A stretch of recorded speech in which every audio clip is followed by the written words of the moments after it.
All right, everyone, let's do the quick mic check. Make sure everything's running.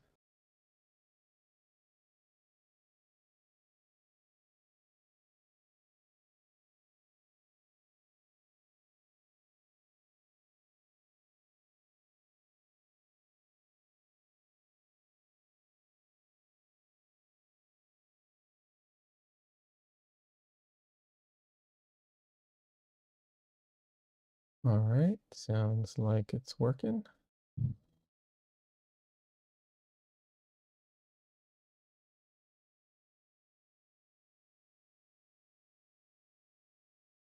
Hopefully I'm not too quiet.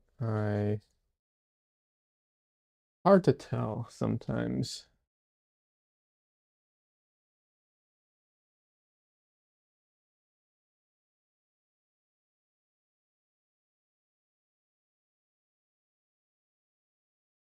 Anyways, how's everyone doing today? How's everyone's weekend going?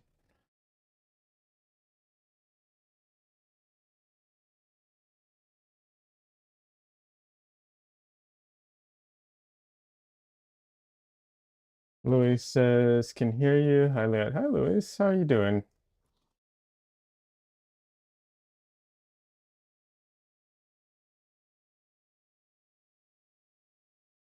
All right, cameras are on. There we go.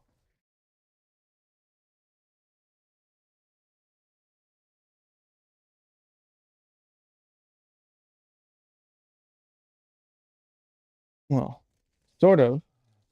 My head's at the very like chopped out of the frame. 1 second.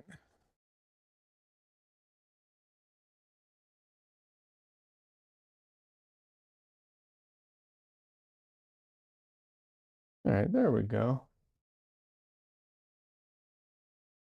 Anyways, how's everyone doing today? Hope everyone's having a great weekend.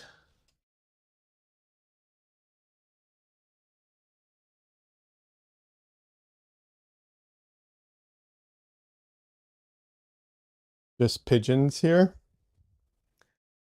I've never heard that phrase before. Does that mean everything's good? I'm assuming that's what that means, but I've never heard that phrase before.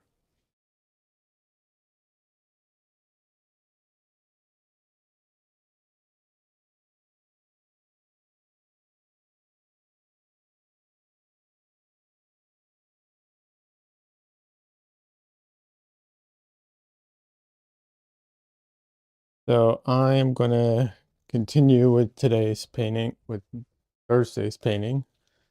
Uh, so continue the John McClane painting. But yeah, I'm trying to think what else. I don't know.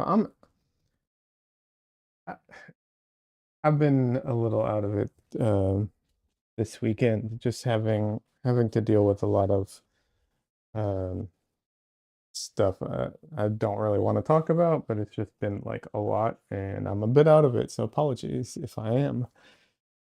Uh, it just Lily says it just means I'm hanging out with my pigeons.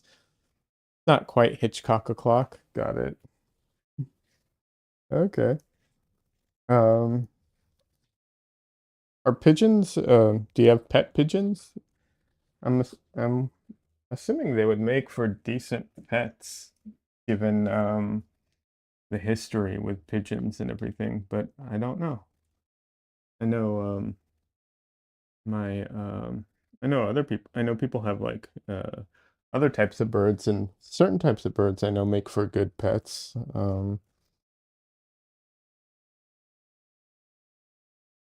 Lily says stuff like that sucks. Yeah, it's been don't want to get into it. I'm trying to, get into the better mood, so we'll work on it. I do have pet pigeons and they are wonderful. Nice. Yeah, I would assume they would make good pets given the history of you know, of people and pigeons and everything with how people have domesticated them and used them and everything. Yeah, I know people have obviously parakeets and stuff like that. My uncle has some.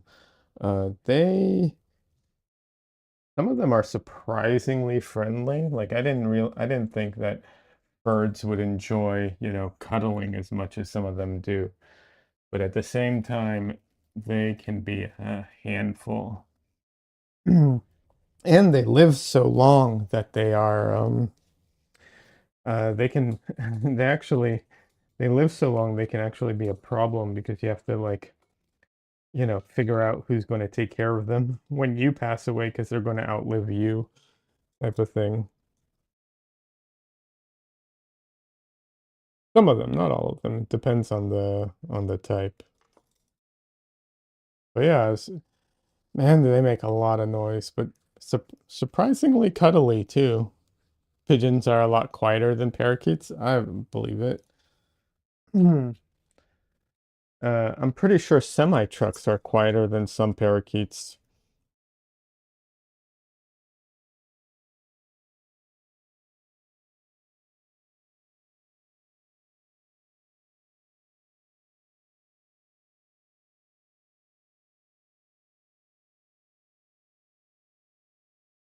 But otherwise, they seem like good pets. Yeah.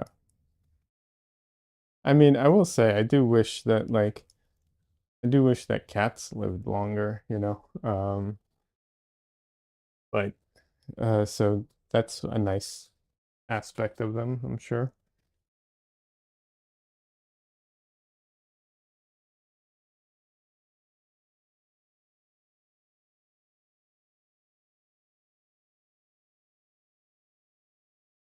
And my only experience with pigeons is with wild pigeons or,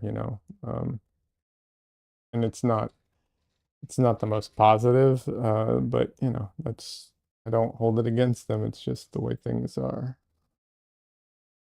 Same thing with cats in certain countries. They're like everywhere. It can be a problem. Oh. Oh, my thing is off a little bit. Hold on a second. Let me try and fix my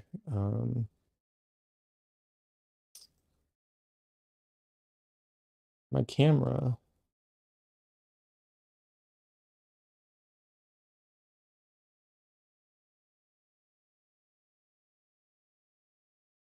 I don't know what happened here, but let's fix it a bit.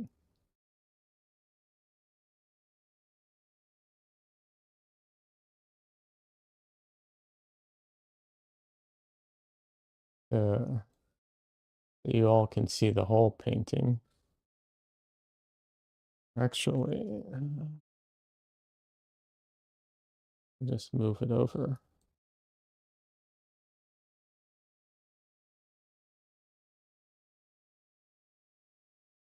There we go.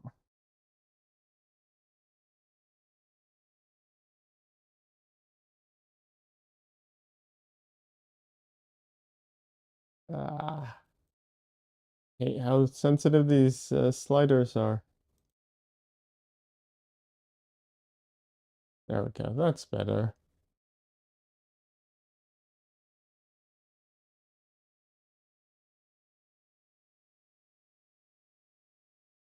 Not perfect, but I can never get it perfect.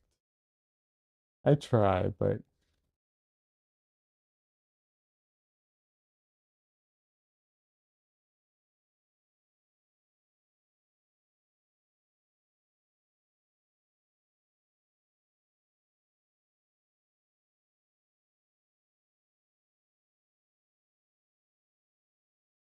all right, that's as good as I'm gonna get it. Sorry. Speaking of cats, I need to go feed my neighbor's cat. Hey, no worries. It's a pretty cool painting so far. Thank you very much. I appreciate that. It's the only Christmas painting I probably will do because I'm not much for Christmas, but my favorite Christmas movie, so I figure it was appropriate.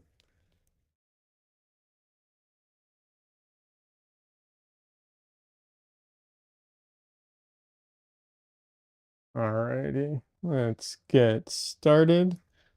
I am going to go in and just, actually, I'm probably going to have to clean my palette. I just realized. Oh, no, it's all still wet. Never mind. Alrighty then, I will just go in and start drawing. Because I'm going to make some marks, correct anything that needs to be moved around or adjusted.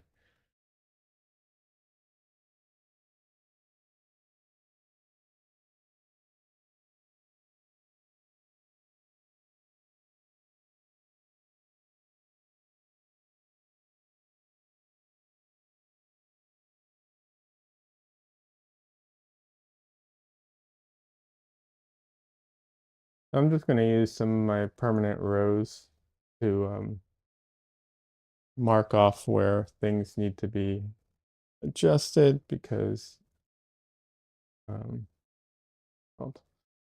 it's a good color for that.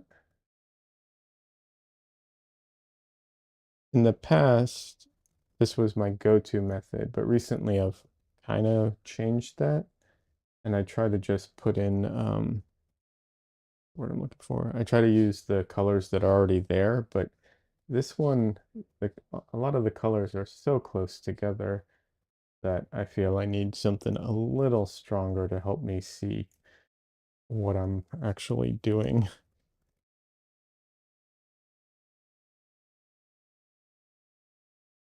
So I'm gonna go back to my quinacridone rose or permanent rose and use that. The downside of using it this way is that it creates more work for me because I have to later basically find a way of, painting over it or getting rid of the marks. But it's not the biggest deal in the world.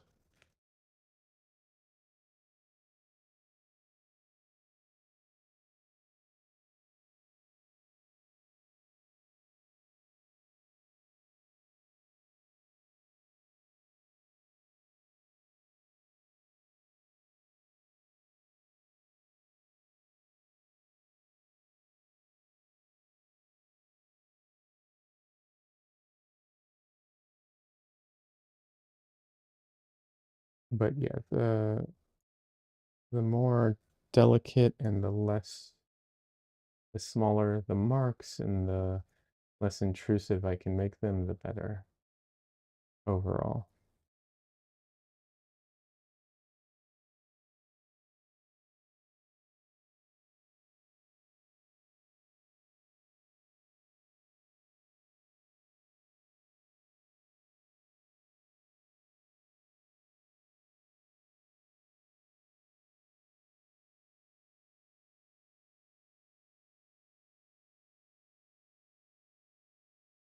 Let me just adjust my monitor a little. There we go. All right.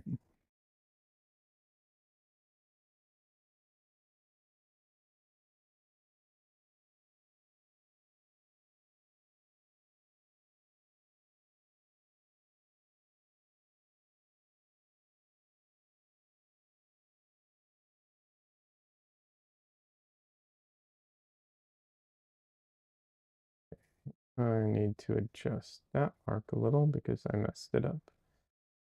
So let me find different color that I can use to indicate where things are. There we go.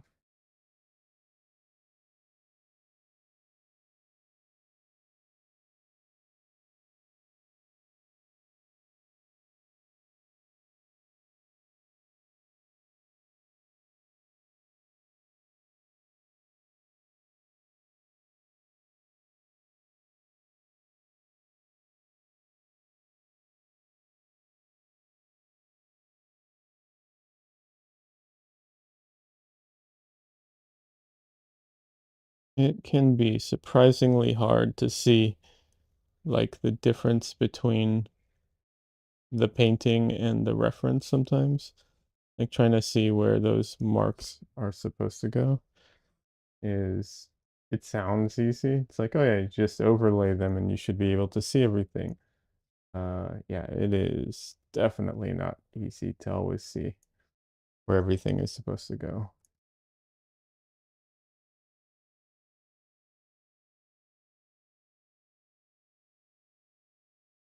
Even projecting like the same concept, it can be extremely difficult when projecting to understand what it is you're looking at sometimes. I know people think projecting is like super duper easy, and certain aspects of it under certain circumstances is you're just tracing, but uh, that's when you have a blank, you know, a blank canvas, and when the thing you're tracing has very clear, you know, lines and so on. When it doesn't, it gets a lot more complicated and difficult. I mean, tracing still speeds up the process and makes certain aspects easier. I'm not going to say it doesn't, but it can be surprisingly more difficult than people think. I remember when I was in art school, our teacher, one of the things we did, our teacher had us do a lot of tracing. We would trace um, other painters, and we would trace photos to practice. We would trace drawings to practice certain things. Um, okay. We would do basically do all these tracings and everything. And I remember uh, at one point I did some tracing a couple years later, and I compared between my tracing from art school and my tracing a couple years after art school. And I was shocked at the difference because the perception is that tracing is tracing and that it doesn't take much in the way of skill and so on. But yeah, you know, as you improve, even your tracing improves. So,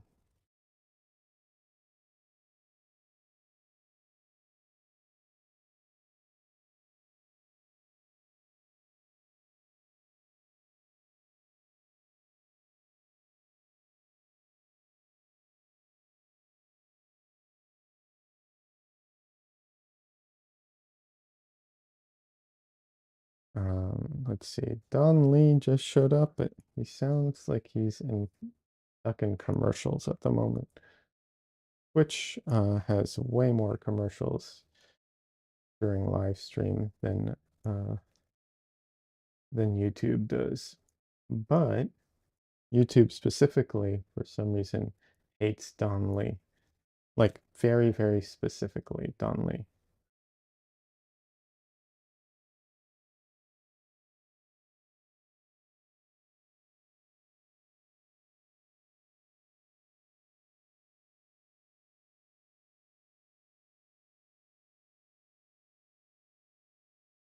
And that, of course, is just a joke, but Don Lee does have issues with YouTube all the time for whatever reason.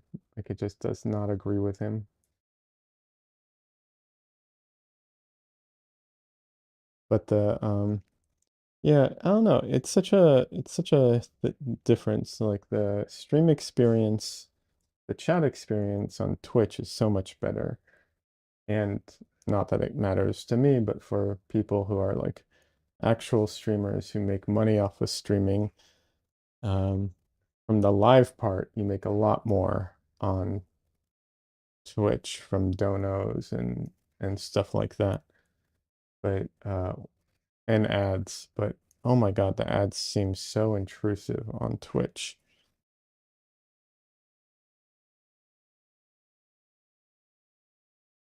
So yeah, on YouTube, I know the chat experience isn't as good, but the mobile experience is better and there's less ads. So I don't know. It's a reason I stream on both. People can be on whatever suits them better.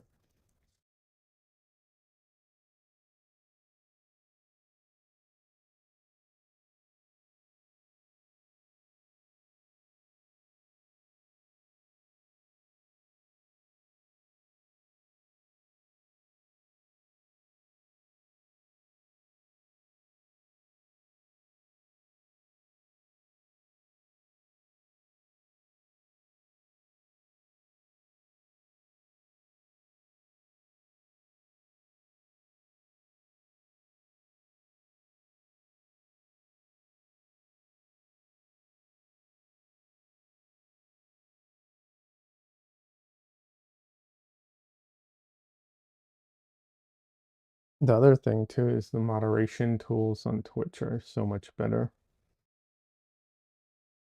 But yeah. Hey Donley, welcome.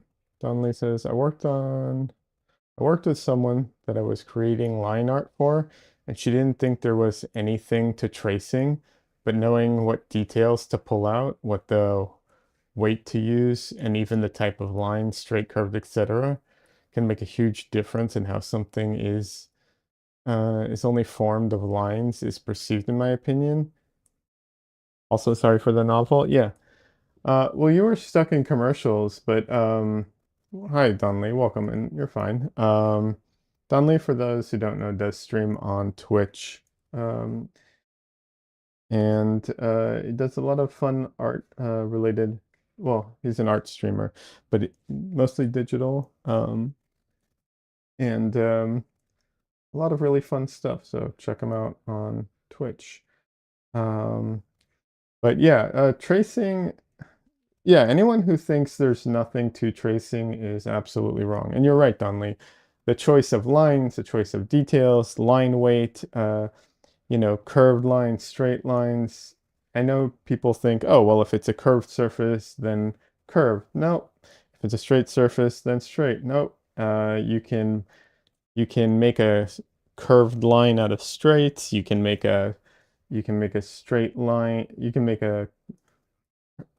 a straight line out of, you can add a subtle curve to it to give it more feeling. Um, it could just get the curve purely from the weight of the line. Like the line itself could theoretically be straight, but it could bow on one side because it gets fatter and thinner as it goes. There's so much to it. Any really good inker, not tracer, but like a really good inker, adds so much to line drawings, like for comic books and stuff. There's so much to it. And then the other thing is, that's all if you're making line art. But if you're taking something and you're turning it into, um, if you're turning it into something that isn't line art, then the tracing is literally just trying to map out, like right now, all I'm doing is I'm trying to map out where things go. But that's just like a very small portion of how I handle the painting, right? Like just just because I map out like, okay, his hairline goes to here, I then have to like decide how am I handling that hairline, right? Because I'm also going to have to adjust the edge. I'm going to have to add color, and I'm going to have to decide on the color of the hair, the color of the transition, the color of the skin, how all of those colors interact, what edges I give everything, the texture, all of that. This is just purely like, I'm just putting in like essentially like a placeholder just so I know where to go to. And that's it. There's so much that goes to it. And so tracing, don't get me wrong, it's easier to trace than it is to draw something without tracing if the goal is to be accurate, right? Like absolutely.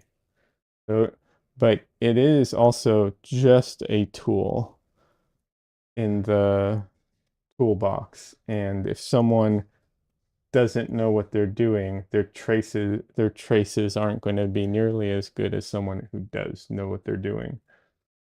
Also, you're then limited to just being able to trace, which, you know, tracing still has its limitations. So doing that is quite stupid.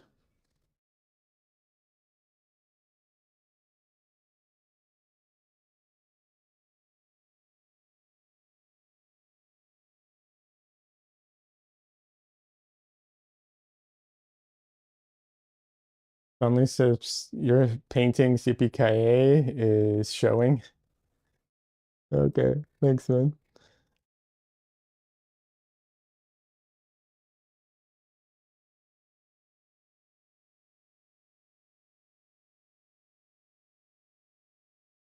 But yeah, um, I mean, I still am not like the biggest fan of.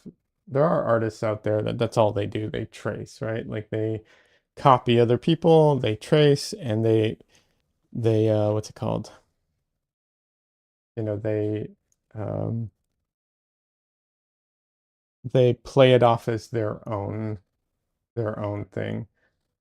And that, I'm not a fan of, but it just depends on how you're doing it and what you're doing. Um, yeah.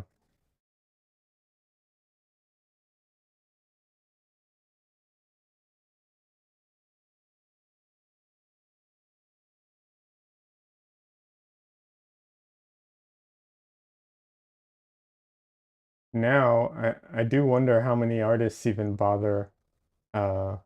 I wonder how many of those tracing artists, the ones who like, because there are these artists that are like known for getting into controversy because they would just trace other people's work and pass it off as their own. This is especially common in like comic books or illustration. It's not as common in like fine art, for numerous reasons. Um, but I do wonder if any of them even bother doing that anymore, or if they all just graduated to becoming, um, you know, AI artists because, my assumption is they don't care that much about making the art. They just want to be an artist or something. I don't even know. I don't know that. I'll be honest. I don't understand that thought process at all. Like, um, you know, I don't trace other people's art and pass it off as my own, not just because I think like it's not really cool to do, but also because it doesn't even feel like my own art at that point. And that's the thing that I feel like, anyone who does that, I question. I don't understand it because if I did AI art, same thing, right? It's not my art. Like there's a reason artists don't feel like AI art is if they make it is their own because you're not making anything. You're just, consuming. And so, I never understood that mentality. Um, and that's one area where I really I just can't understand the thought process of those people. Um, yeah.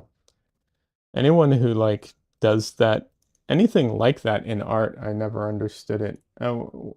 When I had a when I had an art teacher in art school who did too much painting on my own painting, uh, I to the point where I didn't feel that I could even call it my own because he had done so much on it that I didn't feel it was an accurate reflection of my skills anymore.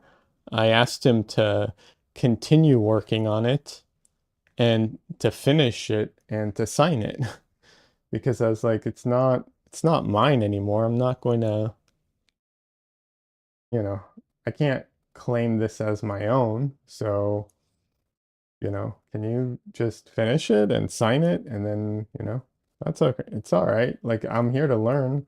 It's fine. I'm not upset. I just wanted, you know, Yeah. Hey, French fries, welcome. Sorry for joining late. Oh, you're fine. You're barely late and also no obligations, but thank you for joining. How are you doing today? Don Lee over on Twitch says, yeah, tracing is stupid. I prefer to write a short sentence and have something make the art for me, much more efficient. I mean, you know, if if your mentality is I'm going to steal just to steal anyways, I don't know what the difference is, right?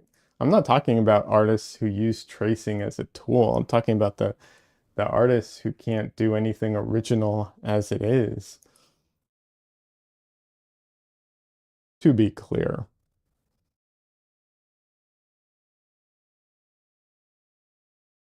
Doing good. Happy Sunday. Good. Glad to hear that.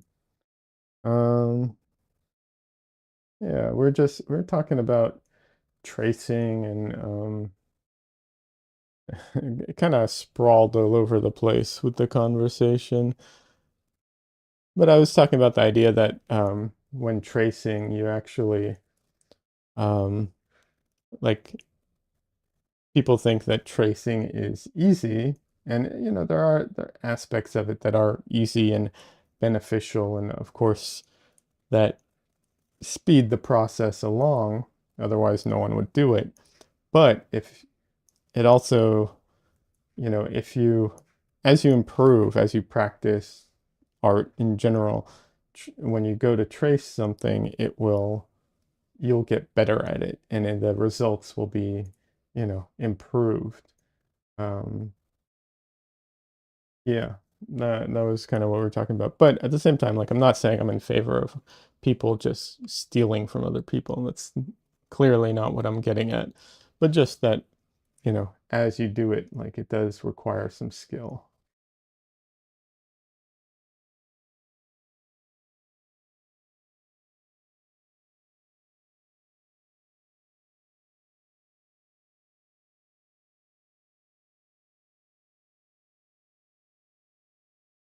I think the thing that spawned that is that I have my image and my painting overlaid, and I'm trying to figure out where everything goes, and it is not that easy to do all the time. Like it is surprisingly difficult to figure out where everything is sometimes.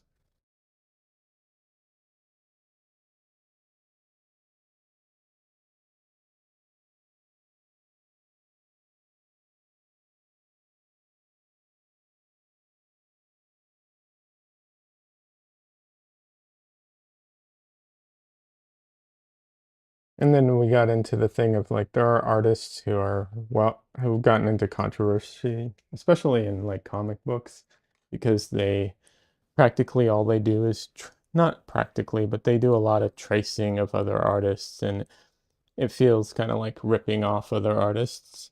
Um, and then I was just wondering if those people even bother tracing anymore, if they just, you know, if they just go to AI now, because I I don't understand. Repeating myself now, but I just don't understand the mentality of people who don't want to make art but don't want to actually make the art, So yeah, I don't get it.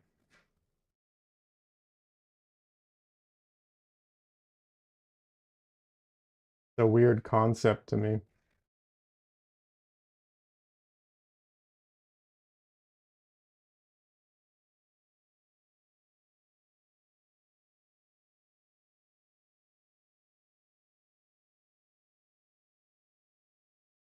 And funny enough, I think it's a weird concept for the people who are like who, want who tout themselves as AI artists. I think the concept of making it for themselves is a weird one for them, because otherwise I can't imagine, like my brain just can't understand it otherwise. It has to be.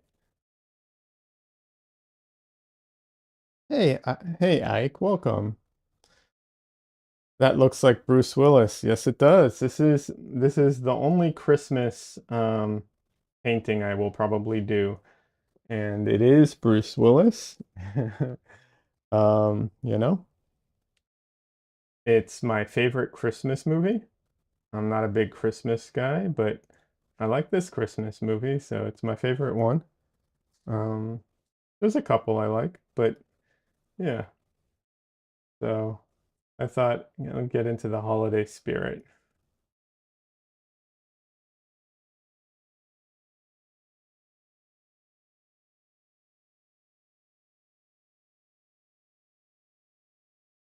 Hey, Luis, welcome back.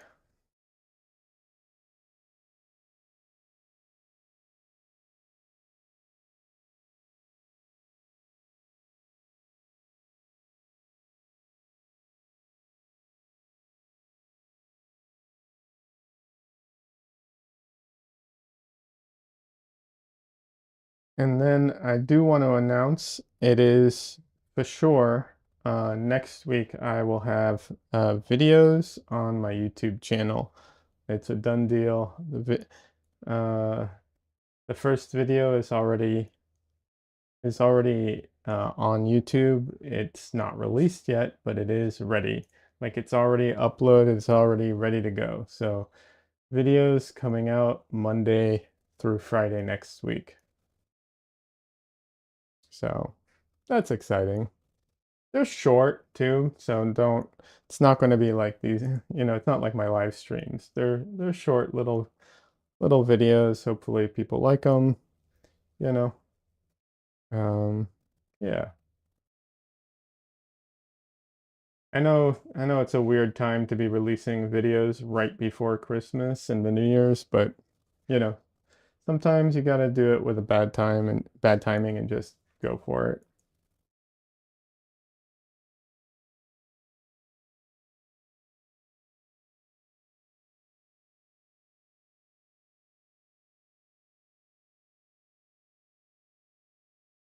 Conley says Merry Video Mess. Yeah, yeah, absolutely.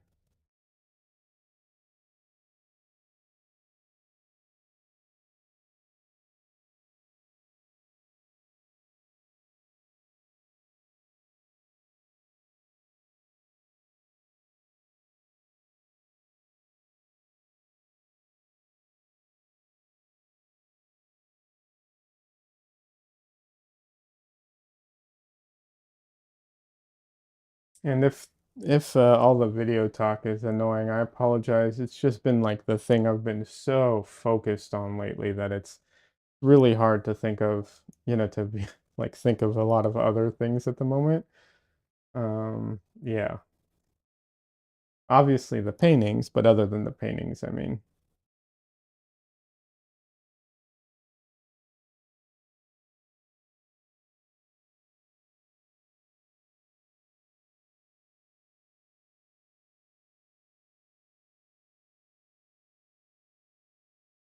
So yeah. Well, that and it dealt with my like health insurance stuff, and that just made me depressed. So I'm not gonna push that out of my mind as much as possible right now, and just focus on the painting and videos, which I'm excited about.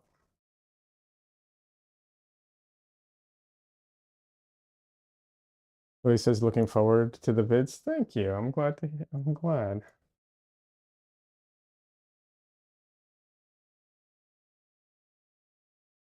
Yeah, for anyone who's a fan of our painted lives, this will feel very, familiar, if somewhat different, of course. Um, but the concept is very similar.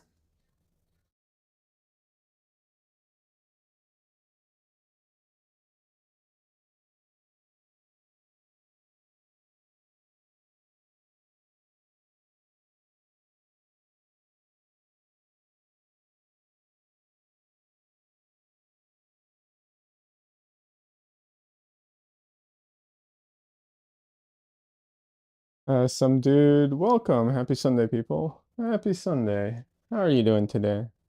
Hope you're having a good Sunday.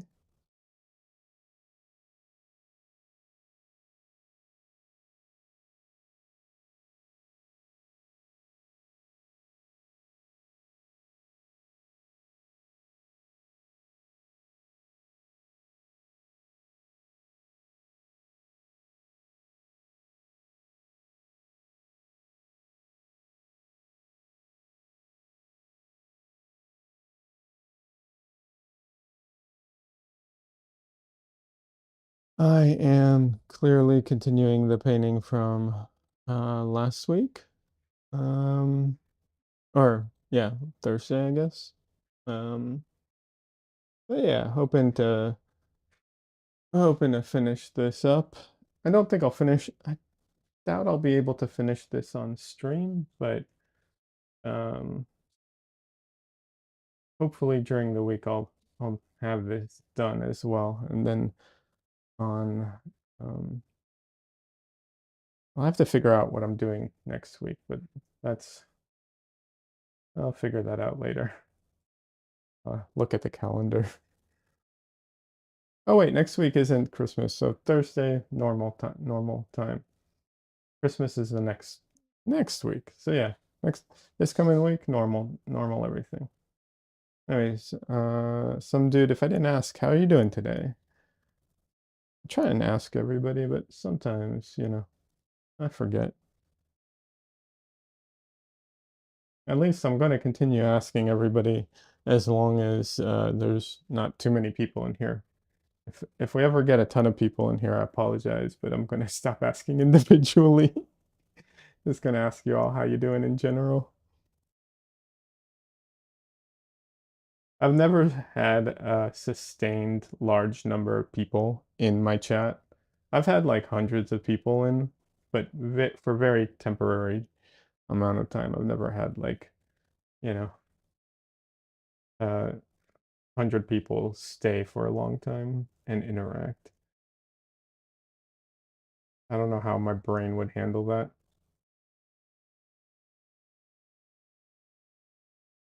The dude says I'm good. I missed Thursday stream. No worries. I just started painting this painting. It's my holiday themed painting. I say this, I'm not much of a Christmas person, but it is my favorite Christmas movie, so I figured it'd make for a good painting.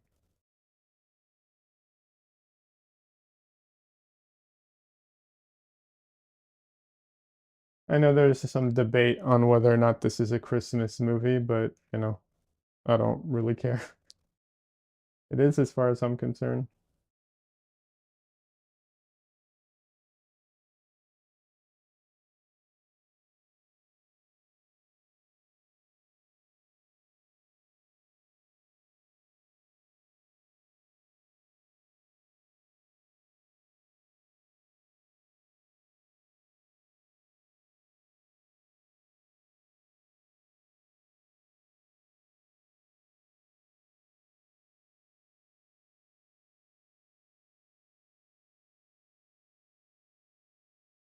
And then what else? If the majority says so, then it shall be. Yeah. We did talk a bit about different what's it called? Different movies, holiday movies specifically, and tried to list off like, which holiday movies are, you know, not good because I am not the person to judge what's a good holiday movie. I'm just going to judge what I like for a holiday movie. So it's Die Hard, and I like Bad Santa, and Violent Night um, is also a good one.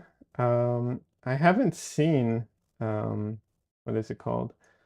Um, Home Alone in a very long time, so I'm a little hard pressed to say it's good because it's been so long since I've seen it. And I think that was the list for me. There might have been one more that I can't remember at the moment, but it's not a huge list.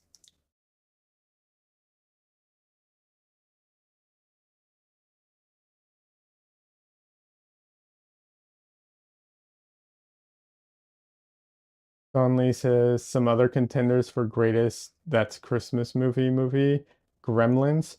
Oh, Gremlins is a Christmas movie. That's right.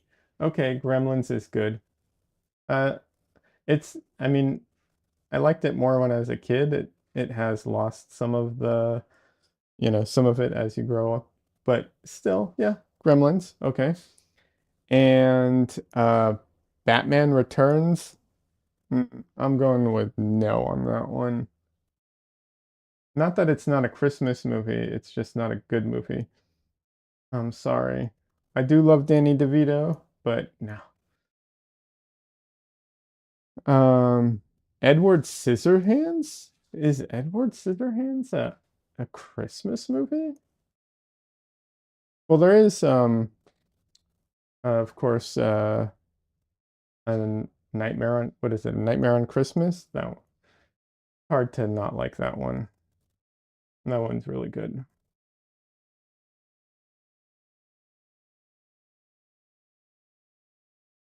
And then I guess if Edward Scissorhands is a Christmas movie, yeah, I like that one.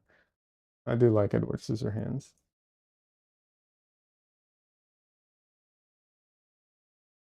Nightmare Before Christmas. Thank you, Donley. Nightmare Before Christmas. That's the one. Yeah. Some dude says, I haven't watched a Christmas movie in forever. The kid is 23 and just graduated nursing school. He didn't watch them anyways. Well, good for him, first of all. Congratulations on that. That's awesome. And yeah, I'm not much of a holiday guy either, so that's why you might notice that like all the Christmas movies are like not Christmas movies, but they are. Yeah,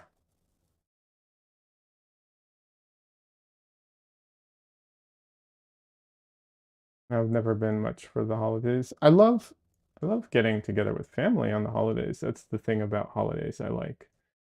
The rest of it, I'm not much of much for it. But yeah,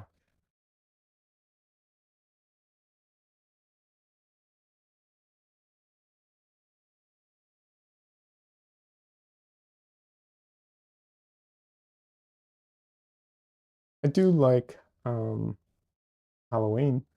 Halloween's a cool holiday. I don't normally do much for it, but it's one of those holidays that I would like to. I just never have the option or the opportunity. But I do like Halloween.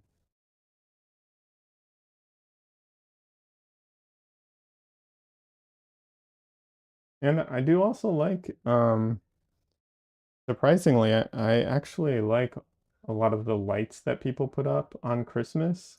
Like, I'm not a huge fan of like overall Christmas decorations, but I do like the people who go overboard with it and put up a lot of stuff. Um, it- some of it's bad, but some of it's not, and it's fun to. I think I just enjoy the creativity aspect of it, right? Like it's, people just doing something creative, and I appreciate that. Some dude says instead of buying presents, we go on a cruise, much more relaxing. Oh, that's nice. That sounds awesome. I've yeah, presents is that's a whole other story. Um yeah, that can be difficult.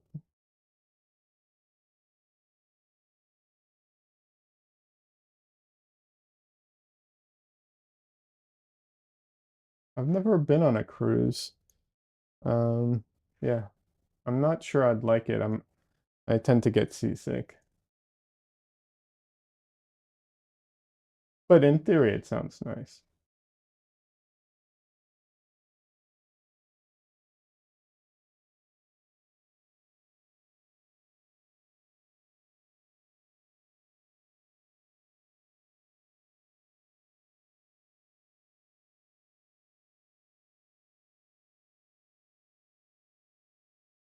But even if it wasn't a cruise, just the concept of going away, having everything taken care of for you, like you know, you don't have to cook, you don't have to do much cleaning, you don't have to like that sounds very nice and relaxing.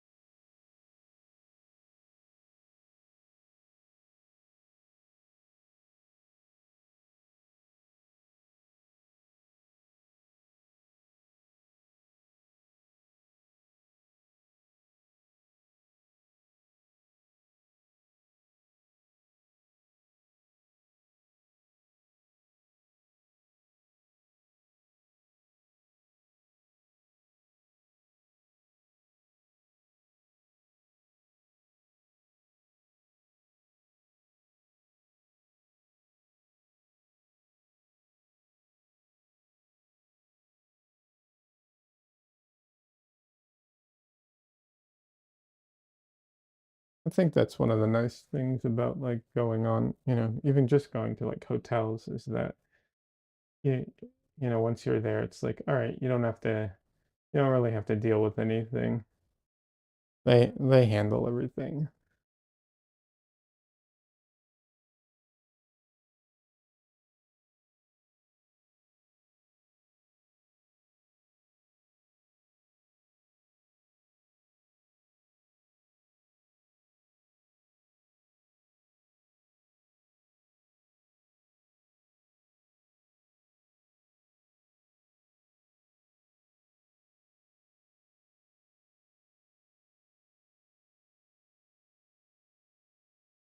All right.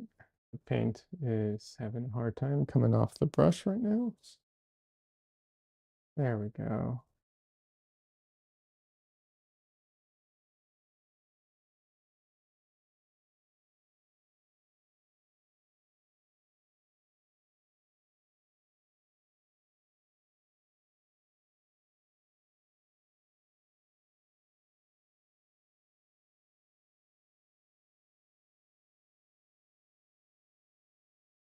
And it says that's why we do it. Prepay for everything and just show up. Yep.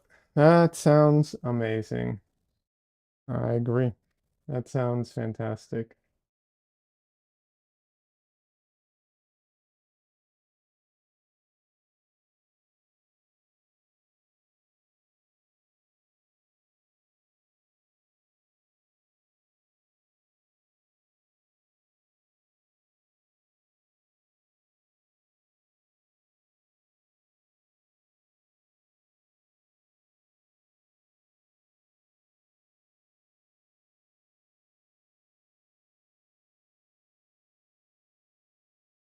That's one of the things that I really like when I go back and visit family is that because I'm visiting and I haven't been there for forever. eh, Like I don't have to worry about anything. It's, I'm the guest now showing up and it's like they all, it's like, "Oh, we're doing dinner." Okay, cool. And I just show up and it's like not a problem. Don't get me wrong, you know, what's it called? Like at home, I do enough cooking and cleaning and everything, but when you're on vacation visiting people, that's the tendency,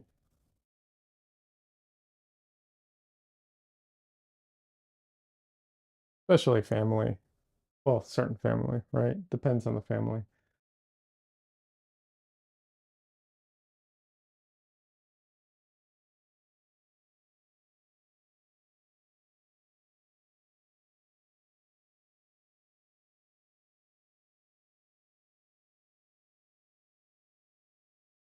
At some point, I actually start feeling bad about it because it's like, okay, you know, I appreciate it, but at the same time, like I don't like when people have to wait on me hand and foot, and I start getting awkward. So that does happen too.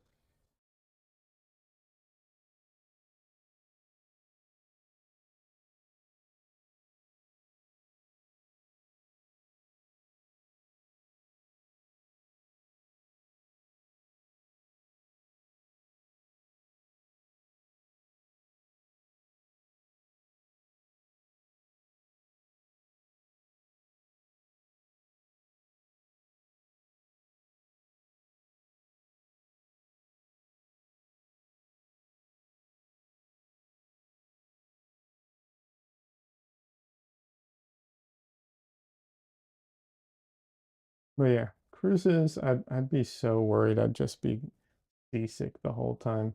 I know they have those patches that you can put on. I've never tried those though. So I don't know. I'd definitely want to try the patches before I actually spend a lot of money on a cruise.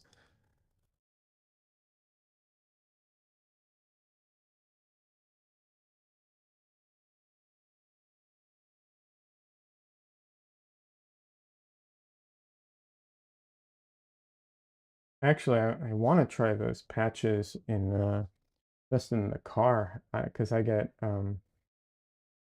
motion sickness too. I kind of want to just try them out in general.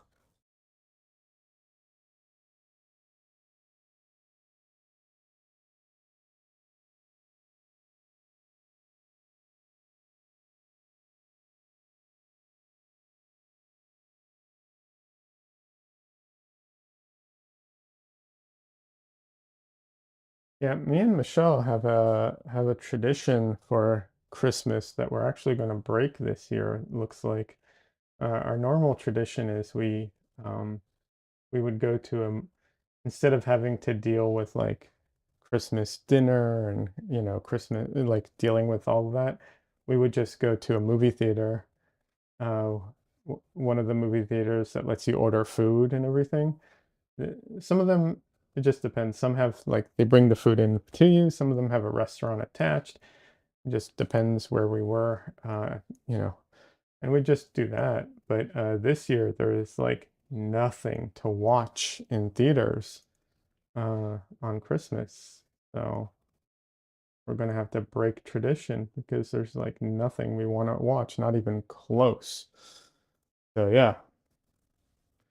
Conley says, I've heard that there's some sort of pressure point bracelet that's supposed to help with motion sickness too, but don't know if that's snake oil or not. I'm pretty sure that's snake oil. All those like, oh, those copper bracelets or magnet bracelets or what, yeah, I'm pretty sure that is all BS, but I don't know for sure. I just generally my assumption in those things are they're all just snake oil.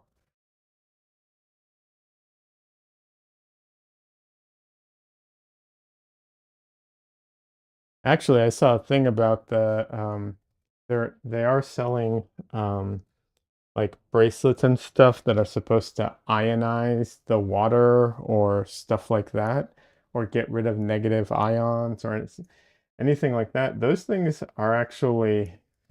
can actually be dangerous because the way that that all works is basically through low level radiation, essentially. Um, yeah. So, um, those things aren't good.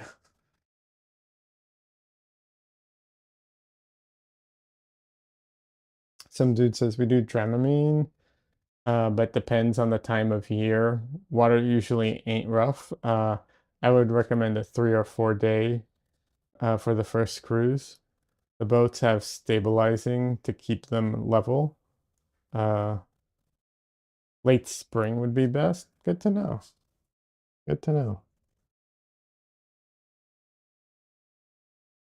This is tangentially related, but I saw a video recently about how they keep up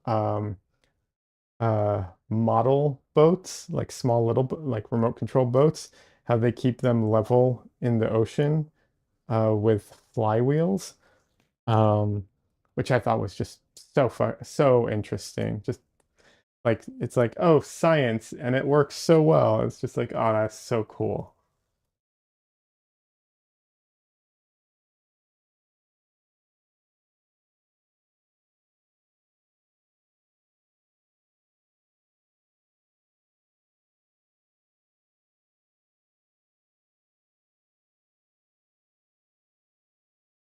Only thing that's related is the choppiness of the ocean and everything like that. But I mean, they're so small that any ocean is choppy for them. I'm sure for the little, remote control boats. So yeah, I just thought that was interesting.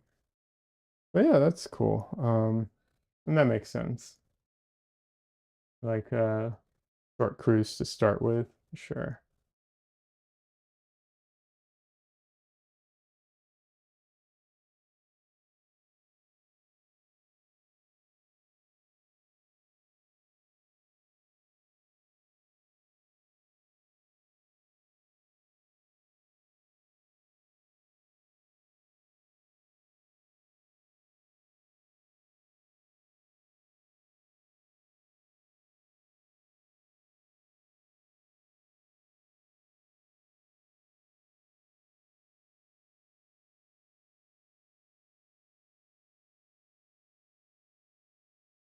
Michelle was actually on at one point was on the cruise that there was a cruise quite a while ago, but she was on a boat at one point, and it was the same boat that a couple like a year later, I think, was it like ran ashore and capsized or something.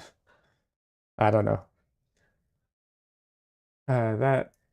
luckily it obviously didn't happen when she was on it, which is good. Um, but yeah, that I don't want to say that makes me nervous because it doesn't really. I know the chances are very slim, but yeah,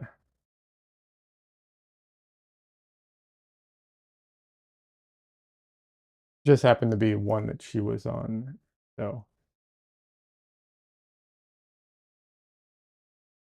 it comes to mind, I guess, or it's more, yeah, comes to mind. But yeah, I know generally speaking, you know, like flying.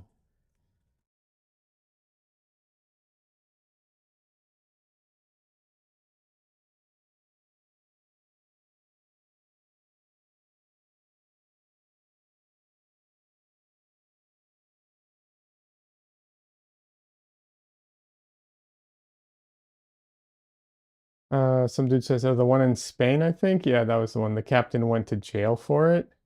He was trying to show off for to his girlfriend. Yeah, that's the one, I'm pretty sure. Yeah.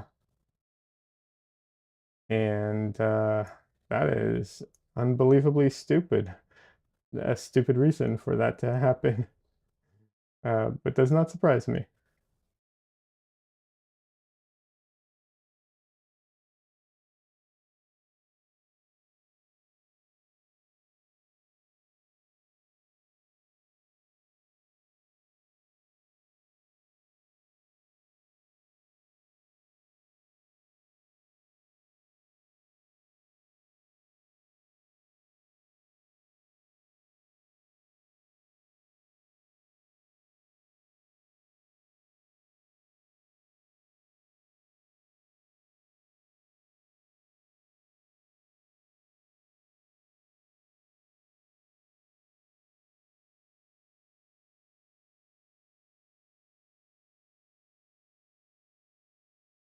Like that's the type of thing where if like it was a legit accident, I wouldn't want the guy to go to jail. But if you're being dumb like that, yeah, I don't know. I feel like you kind of deserve it.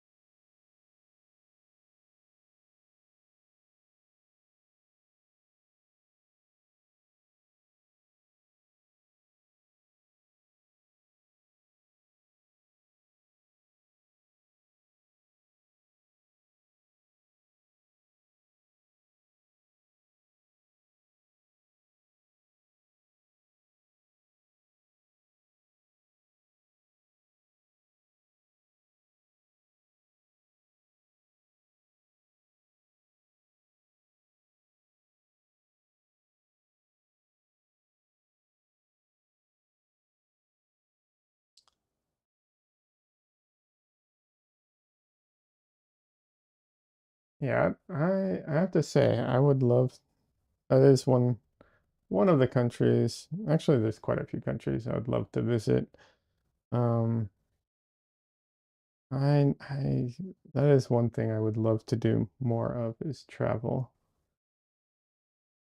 So hopefully in the future.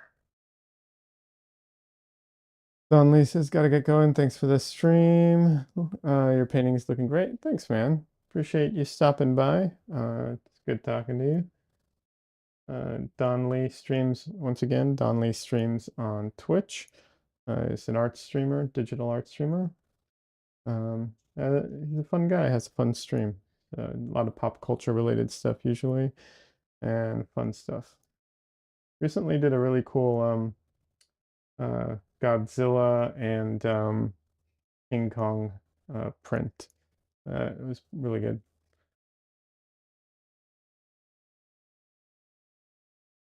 You're welcome to drop the link, Donley, if you're still here.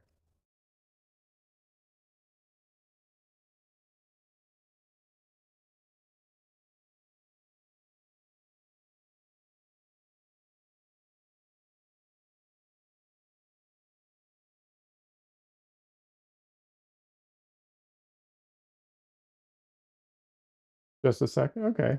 Although, you know, No, don't feel obligated if you just want to rush out. But yeah, happy to share.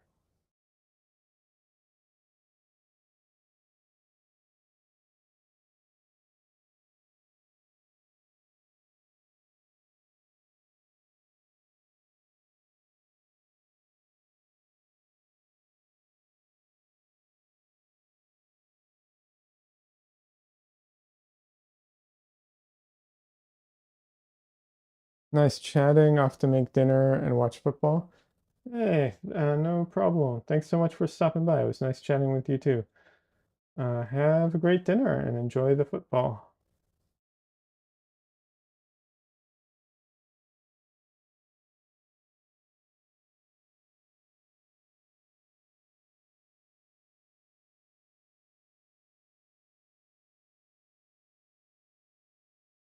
There we go. All right, Donley. Copy link address. I'll share it in my YouTube uh, chat as well so people can see it.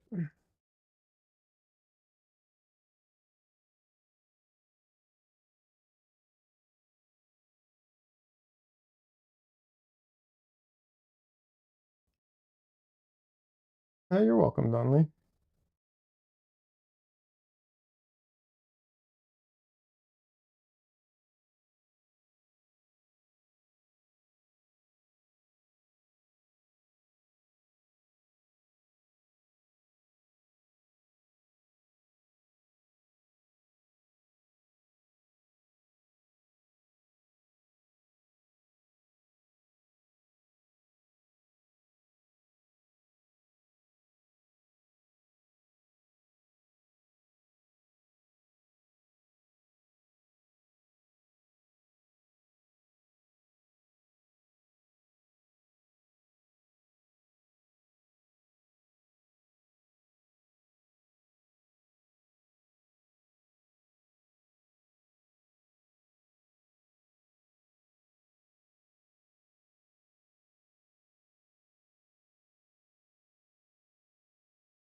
I don't know if it's just the screenshot that I grabbed, but he is very orange.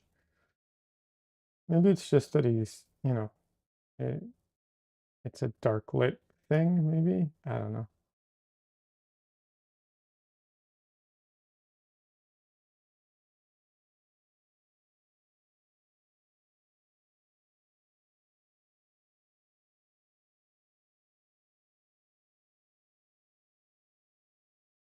Probably just a lighting thing, but yes, very orange.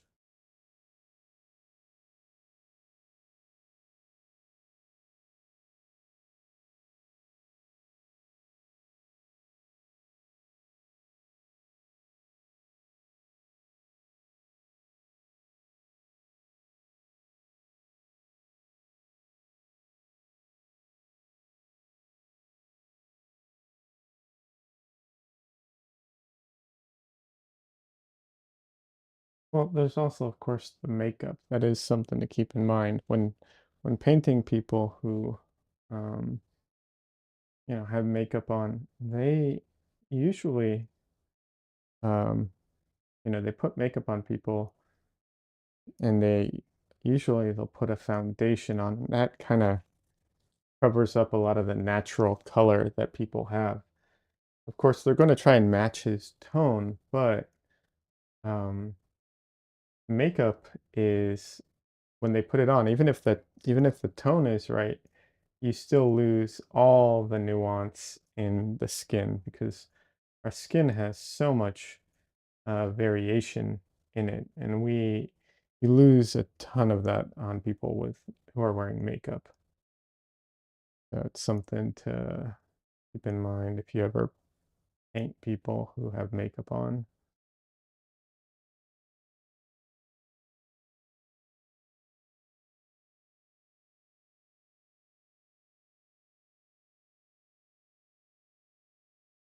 And you have to either um, be true to that, uh, or you have to work past it depending on what you want your painting to look like.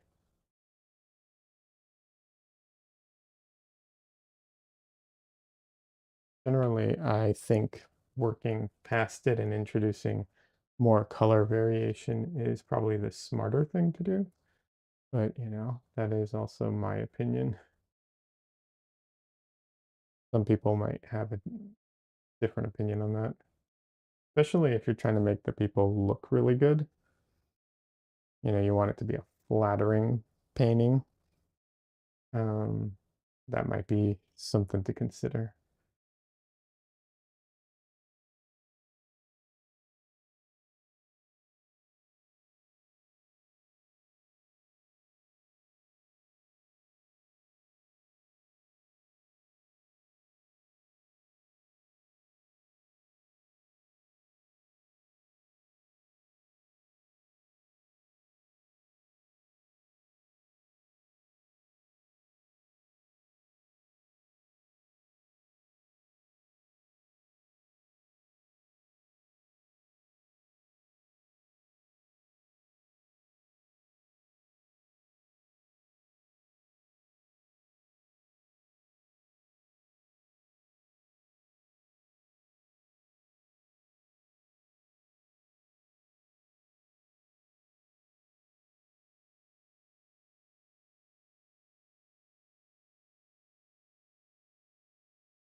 One thing I've talked about before is that uh, a lot of times when looking at people and their skin tones, a lot of times you look at it and you're like, oh, they have, green or blue in their what's it called? In their skin. And that can happen, but more times than not, it's actually not blue or green. It's usually just uh, a gray, just a like a more gray color of the colors that are already there. And then it's either leans a little more towards uh, yellow or let's see, it either, leans a little more into the yellow or green or into the purples, but it's still gray. And if it leans a little more into one of those compared to the skin color that's already there, it'll look whatever that is.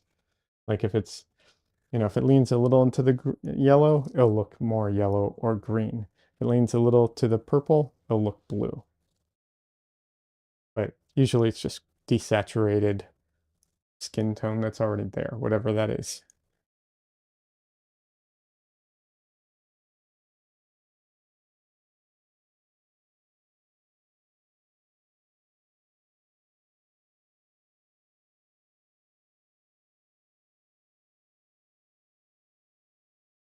Honestly, if you look at the Zorn palette as an example, you can get away with doing a ton of things as just desaturated, values. You really, you can't, I mean, not saying that you have to or that's the good way to do things. I'm just saying it's amazing what you can get away with.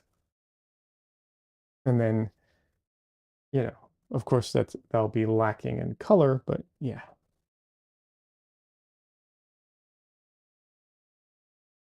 think I messed up there.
He's starting to come together.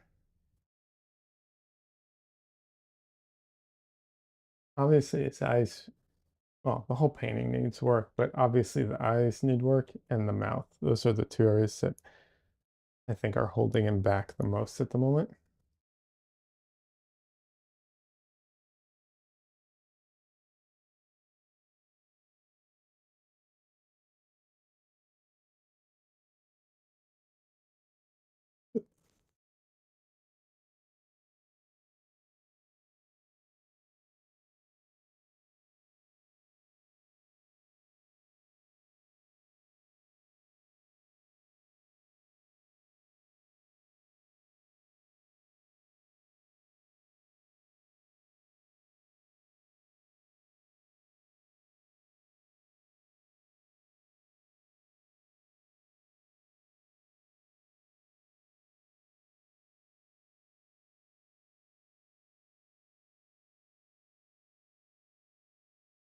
Usually, not not the this is the only reason, but one of the reasons that people say not to paint people smiling, where you can see their teeth, is because teeth can be hard to paint. Um, but more than that, people when they're smiling is such a quick thing, and when you keep it up for that long, they end up looking like they're grimacing. Even if they're not grimacing, just no one smiles perpetually. Um, it's it's a transient facial expression, and so when you keep it up for a very long time and the teeth are out, they end up kind of looking like they're grimacing or something like that. Not always. It's possible to pull it off, but it's very difficult. Um, but here, he's not grimacing, but he's definitely not smiling. So I'm not too worried about the teeth this time. Also, it depends how much teeth, sometimes when people are slightly smiling or just have their mouth open a little or whatever, it looks very, very natural.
Guys especially end up having if they don't if they shave, but then they get the 5 o'clock shadow, that especially pulls off the bottom of their face, the stubble. Although maybe if they have like very strong uh, red hair, maybe it would be a little different. I don't know. Blonde or red hair, I assume that might change it a little. Blonde probably just doesn't affect it as much, and then red might actually warm up the skin there. I don't know. I've never painted someone who has very red beard hair that has a 5 o'clock shadow or something like that, or strong stubble.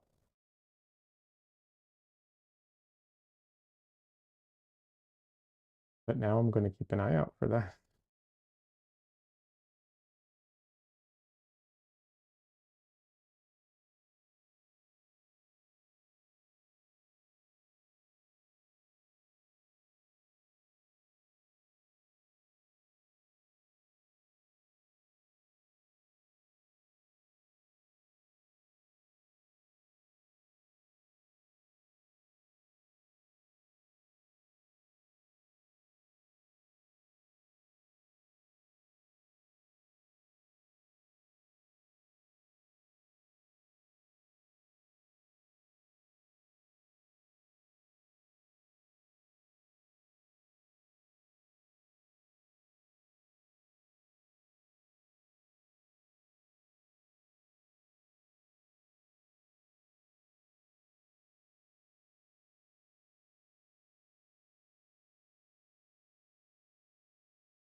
So I paint alla prima oil painting, which is supposed to mean all in one sitting. So I guess technically I don't paint alla prima. I paint directly because not I don't finish all my paintings in one sitting. Um, so if I'm being more accurate, it's direct painting, not glazing or layering. Uh, but just because I paint that way doesn't mean that I don't layer. It's just I don't glaze for the most part. If I need to, I will. But yeah, I don't. But the reason I'm mentioning it is because sometimes painting in layers and then wet into wet is so you're painting wet into wet, but you layer it so that like sometimes it's, you paint one color and then you paint the color that you're going to like the background color or the dark color, and then you paint the light color over it, knowing that's you're going to either not cover all of it or either on purpose or because of imperfections or whatever it is. So you are still layering, you're just not glazing the same way.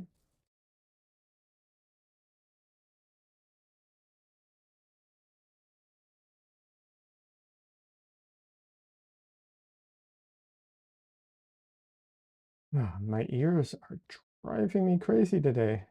They I feel like they've already popped, and so I'm hearing like a resonance of my own voice in my head. Very annoying.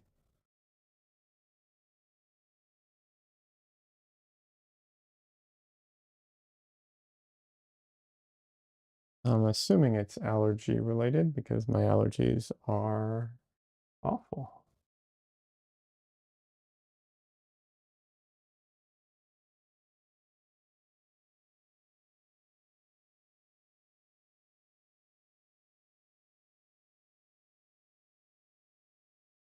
I was a little sloppy with his lips, so I'm definitely going to have to clean that up a bit. The top lip.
Raid from Monster Pie Zoe. Hey, welcome, Raiders. I don't know if you all are stuck in commercials, but welcome, Raiders. Eddie, Cosmo, welcome. Yeah, it's been a while since I always see the Discord notifications, but it's been a while since I've been able to catch a stream from Zoe. Monster Pie Zoe says, "Hey, it looks fantastic as usual. You are a wizard." Oh, thank you so much. I appreciate it, and thank you for the raid. How have you been? Um, yeah, this is my holiday themed stream. I'm doing my favorite Christmas movie. I'm not a very holiday person, but I can get behind Die Hard as a Christmas movie. Santro Arts, welcome. How are you doing today? What were you working on, Monster Pie? Or Zoe, I'm just gonna go with Zoe. Zoe, you're welcome to share whatever you like. I know sometimes it's hard to share what you just worked on, but you're welcome to post uh, your Instagram or anything, and I will copy paste it into my YouTube chat as well. So anyone who's there viewing it now or later can view it. Yeah. But welcome everybody. How's it going? How was the stream? Uh, for those who don't know, I'm Liad, and I'm an oil painter. I'm also a storyboard artist, but my YouTube channel is dedicated to oil painting, YouTube and Twitch. Yeah. Monster Price says, I finished a pet portrait today. Cats are hard to paint, just some digital stuff. Yeah, cats are hard to paint. I painted my first couple of cats recently. Um, I can actually share those if you're interested. But yeah, cats are hard to paint. Um, I only not only I mostly painted my own cats though because like if I'm going to paint cats, I'm going to paint my own cats. So this is Winter or Winnie. Um, yeah, and then um, the most well-known of my cats who shows up on stream the most is Dresden. He comes by a lot, and I painted him here.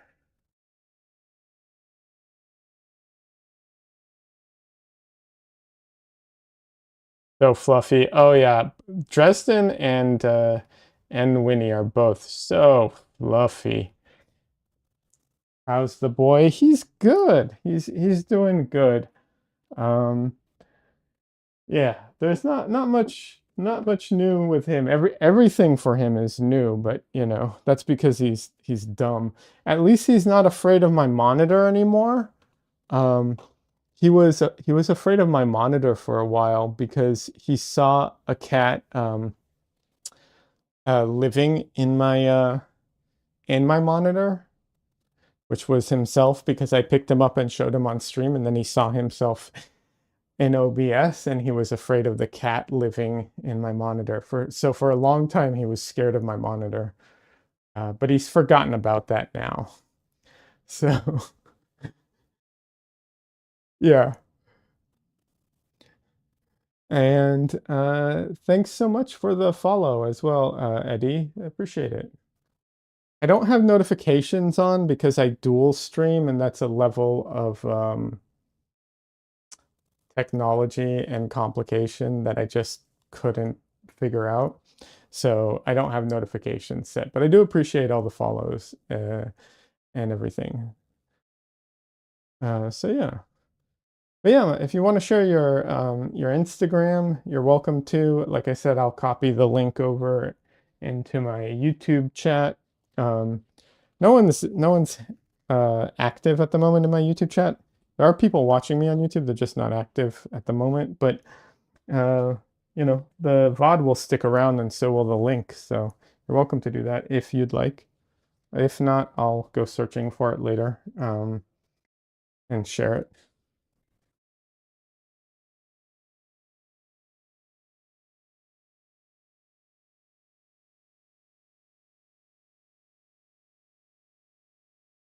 And while I still have you all here, because I know a lot of times people come in for raids and then they bail for numerous reasons. No shame in that. I get it. You just finished a stream, not just you, so obviously the streamers do, but everybody else too. Um, I do have a what's it called? I do have some videos coming out next week on my YouTube channel, so I'm gonna plug that for just a minute and say, I do have 5 videos planned for next week on my YouTube channel. So little plug, and that's the end of the plug. Let's see. Santro Art says that's a serious looking camera. You have pointed towards the canvas. I'm still trying to figure out my lighting situation. Camera kept blowing out light colors. Oh, this camera, this is the Sony ZVE 10. The 10 Mark II came out recently, but this is the 10 about a couple years ago. Um, it's a good camera. It's Sony's like APS-C line. And you can get a similar result with I think it's anything from the Sony Alpha 6000 and up, I think would be almost the same. Um, Zoe, yes. What are the videos about? Some time lapses, maybe? Yes, it's time lapses with VO on top, talking about art and the paintings. And if you've ever seen, for anyone who's familiar, maybe you're not, Our Painted Lives with Nicholas Uribe, it's very similar in concept because I'm stealing the concept from him. Not that he came up with it originally. But yeah, so it's 5 videos. Here, hold on a second. I will copy over your link, and while I do that, I will also share my YouTube channel here, in case I don't have the link below. But I think I do have it in the description, but I have not been good about my just keeping my what's it called? My links in my what's it called? I haven't been good about keeping my links up to date. Oh, that is so cute. That is so cute.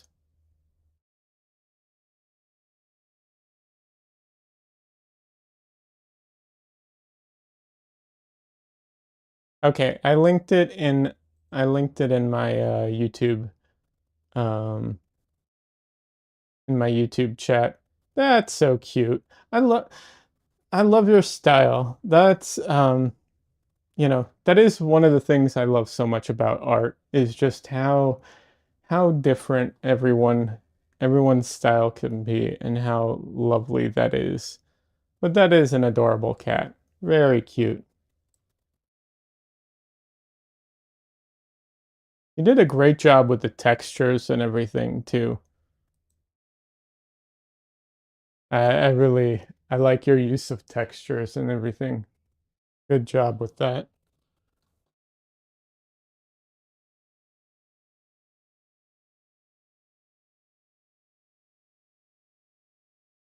Yeah, your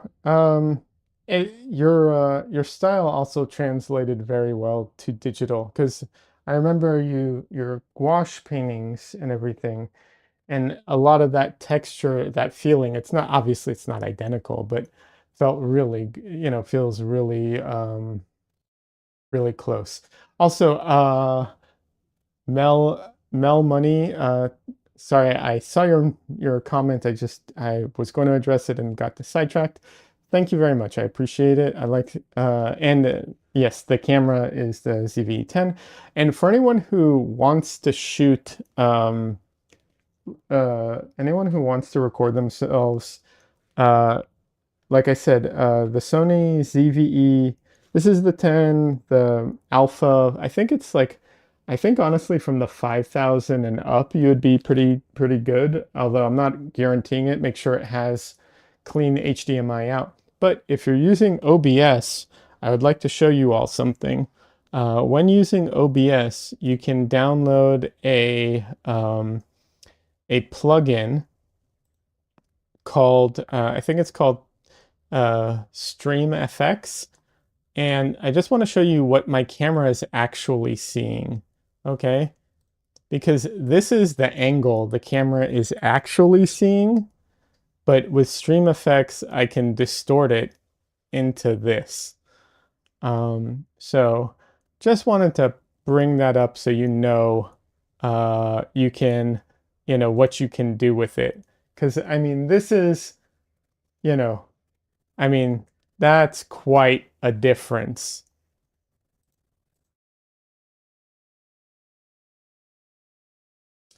Let's see. Getting a lot of oh my gods for any cam. Yeah, for any camera, the only issue you're going to run into is a little bit of quality. So, if the camera is not a good quality and you're stretching out the image, it's going to be less quality, right? Um, I'm, this is a, I'm, what's it called? Um, it's a 4K image that's going into my computer, but I'm only pumping out for YouTube. I'm doing 2K. For Twitch, I'm doing 1080p. And yeah, that's why you can't tell the difference in quality. Um, so that's what, at least that's why, and you shouldn't be able to tell the difference in quality. The only issue is the lightness and the dynamic range. That's one of those things. It's so hard for me to dial that in because um, everyone's monitors are so different. So it's very hard for me to know. Like, I think this area might be a little too dark at the moment, but it's very minor. I can go into my filters and I do color grade things, but you know, um, it's sometimes hard to tell. But yeah, doesn't change. It doesn't change the enjoyment of stream at all. Oh, thank you. I'm glad. Yeah, and what's great about it is it gets the camera out of my way because I tried painting where the camera was like right in front of me and it was a nightmare. The extension is called, I think it's Stream F. It's oh, I always get the name wrong. It's like Stream FX or yeah, I think it's Stream FX, but there's like two versions of it. One is you have to pay for it, and one's a free version.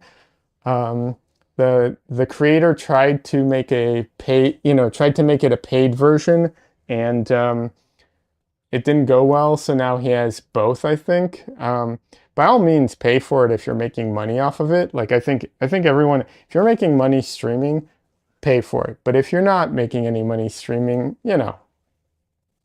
don't. I get it. But yeah, I think it's StreamFX. You just go to the OBS plugin website.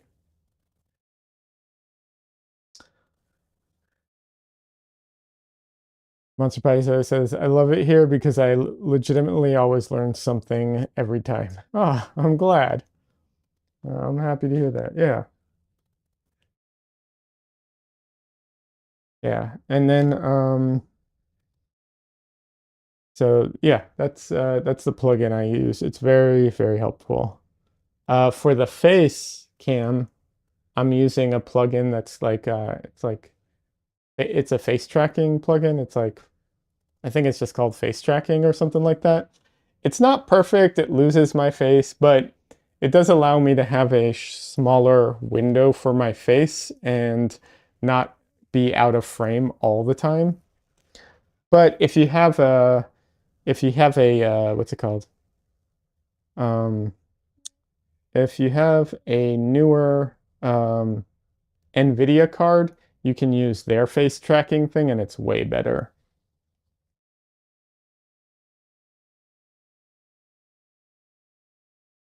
NVIDIA legit has some great tools for broadcasting if you have their newer cards. I don't, so because they're too expensive, but yeah, some people do. And I get it if you're a gamer, yeah. Um, so he says, especially since you're standing up painting. Yes, especially the follow me window is very important because I am standing while I paint. If I was sitting down, it probably would be less important, but yeah, that is a good point. Thank you. Uh, yes. I really need to invest in a better stool because sometimes I would like to sit down a little more. And I have a stool, but it's just not a very good one. I keep telling myself I need to use it more, and I never do. Um, but yeah.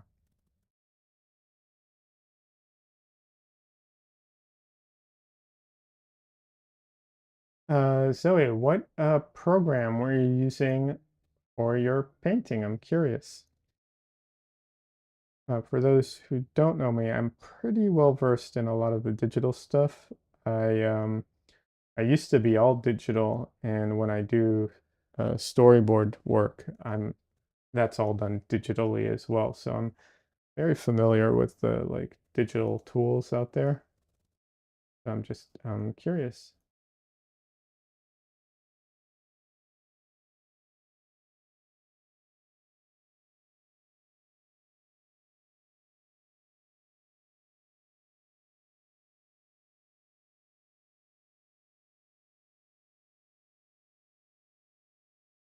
It's Clip Paints. It's Clip Studio Paint. I can never get that name right. I really like the brush engine it has. Yeah, Clip is great. Clip Studio Paint it does have a great brush engine. And they have a lot of really, really useful tools for, especially if you're doing comic book stuff. I know that's like what they're geared for. It's not only, but basically any kind of illustration where you're going to lay in flats or something like that. So they have such useful tools. Although what's it called has some of the same tools are available in Procreate. The reference where you can reference a layer and work on a separate layer. That is such a useful thing. Yeah. It's my go-to because I have my workspace and my favorite brushes now, but I'd love to try other programs too. Yeah. I recently bought a program because it was on sale for $15, um, which is the Rebel 7. It's a traditional, like it tries to mimic traditional tools. Um, But yeah, I bought that recently. It was on sale for like legit 10 or $15, depending on the version. Monster Price always says heavy paint is wild but really cool. Yes, I actually know the person who created heavy paint, and it is a very cool program. It is very weird.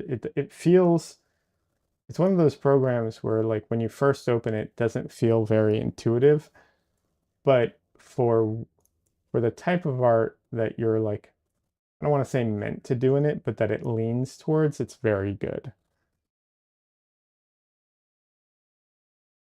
So he says, I've heard really good stuff about Rebel. Did you like it? So I just messed with it a bit. I didn't do too much with it. It seems good. It seems really good for that particular feature and function. I I think I would struggle to use it on its own with nothing else, but I can see it being super useful in conjunction with other programs. Because it is lacking a little in like the program side of things where like how you can when you're painting or drawing you're like, oh, I don't like this, let me erase it, let me change the size, let me resize the canvas, let me do, all those like digital functionality stuff. It's a little weak. But the core function of it, which is painting, or drawing, it seems really strong. And I could also see using it in combination with like my traditional artwork, like either as a way to do mock-ups or as a way to complete something if it's not something where I need to deliver, the actual painting, but I need to deliver just a file, or make changes to a painting that is only going to be used as a file. You know, I could see it being useful for all of those instances. Even if you like, even if you're like want to use, let's say you want to use a clip for most of it, but then you want to put at the end, you want like, um, you want to add like, what's it called? Like watercolor streaks, the like watercolor drips or something like that. It'd still be useful for that. You could literally open it up and, and then add just the drips and then close the program. But yeah, it felt pretty good overall.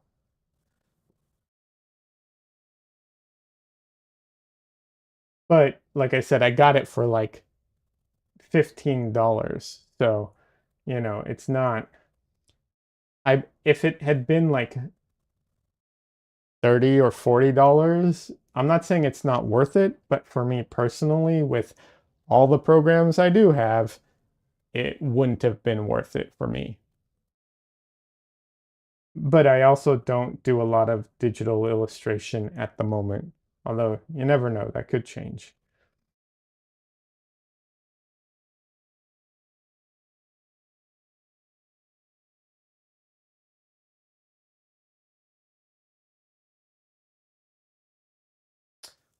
Let's see, nice. I might check it out. Yeah, sometimes you need to play around to loosen up to loosen up the piece, if that makes sense. Oh, 100% makes sense. And never also like just changing mediums, changing your tools, changing your brush, your pencils, your paper, even your like working setup. All of those things can loosen you up or help you kind of like get out of your head or change your perspective. Um, all of that can be super, super helpful, especially, as an artist. If And you don't even have to be like in a rut or feel stuck for those things to be useful. It's just good sometimes to do that. So yeah, absolutely.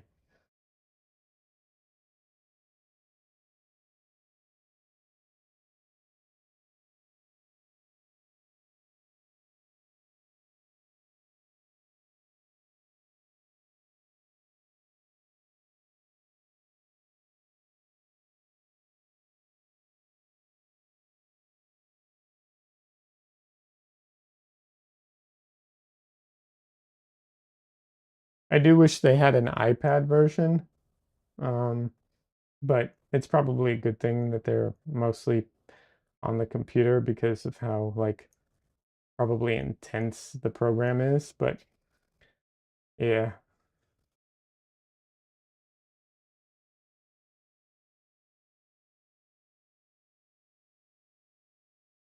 I know Clip has an iPad version. That's always nice. Yeah, for a long time, Clip Paint Studio was my go-to. Um,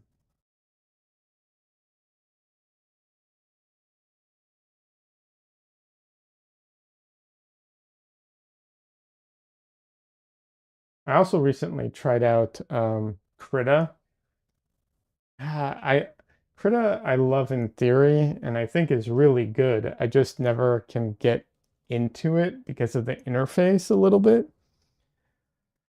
Um, but just because I never like take the time to do it, it's I'm not saying that their interface is bad. It's just one of those programs. It's different. It takes some getting used to, and I haven't dedicated the time to get used to it.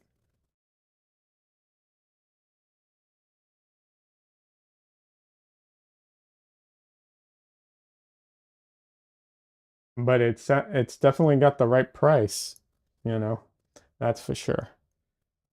And for anyone who doesn't know, Krita is free and open source. So you know, it's got a lot going for it. It's a very capable program. It's not perfect though. And so, no program is though. But yeah, but I do love the open source software. Speaking of the boy, Dresden's here. Yeah, I tried the mobile version on my phone. It works and you can import your brushes and usual tools. The small screen is an issue, but it ran pretty smoothly. Oh, Clip Paint Studio or Heavy Paint works really well on the phone. Heavy Paint is really good on the phone.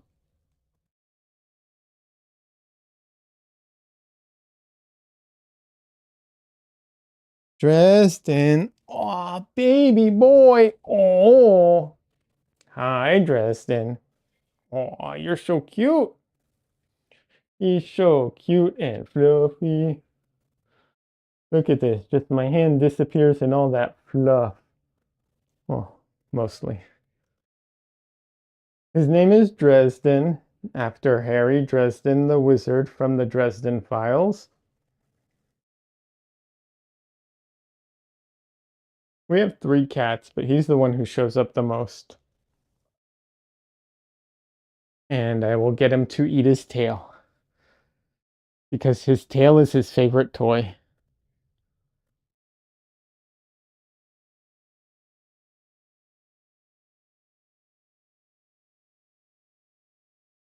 Oh, absolute floof, 100%.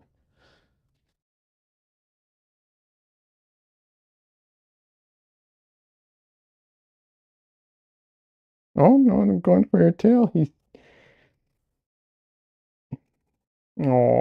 just I guess he's kind of sleepy apparently. Usually he just goes right after his tail.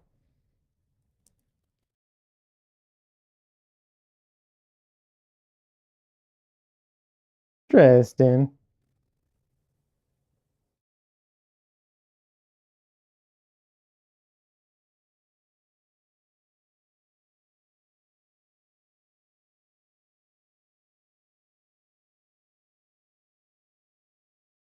Yeah, he does definitely live up to the orange cat what's it called?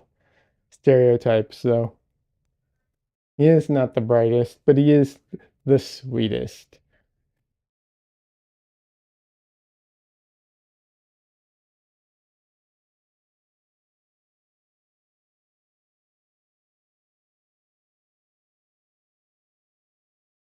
Oh yeah. Oh, okay, Dresden. You want to go down? I'll put you down. I'll put you down. You can sit in my chair. Is that what you want? This little sh this little shit sometimes. He'll come into my room and he'll come over here. My desk chair's over there. He'll come in here and sit down, want attention. So I'll get up and I'll start giving him attention. And then he gets up and goes and sits in my chair. So he basically comes in my room and just wants me out of my own chair so that he can have it. He's just happy to be carried. Yeah, for a little bit. He won't stay for very long usually.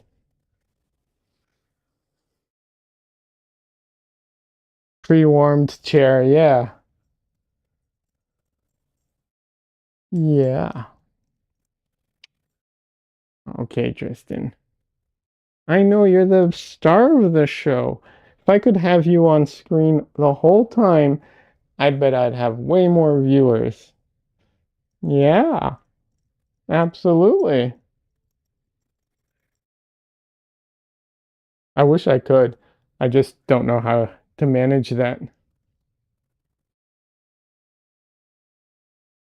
Not because I want more viewers necessarily. It's just because I think he's adorable and I would like to have him on screen.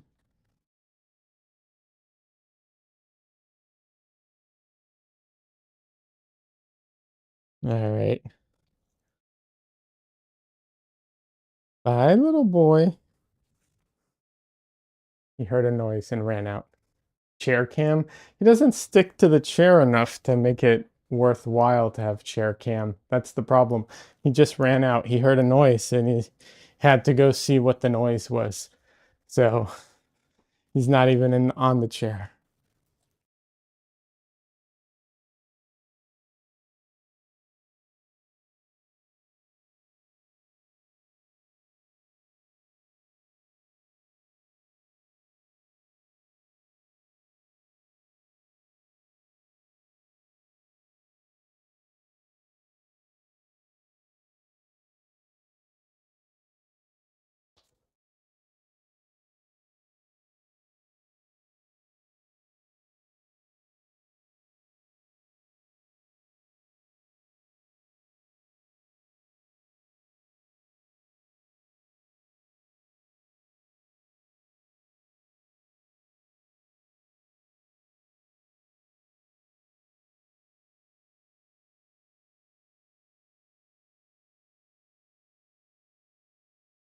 You will also see a little bit of Dresden in my upcoming videos as well.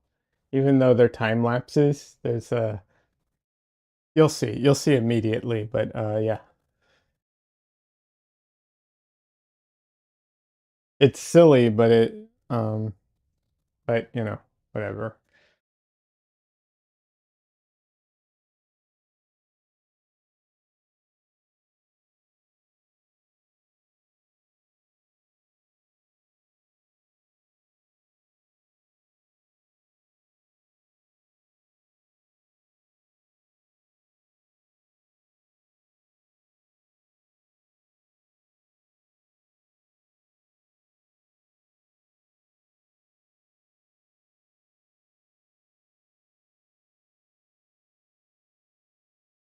Zoe, by the way, I forgot to ask, how often do you stream now?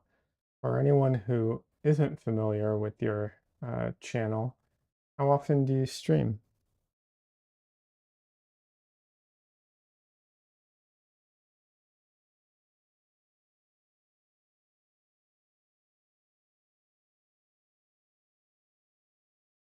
So he's so sweet if he takes treats and people want to see him more.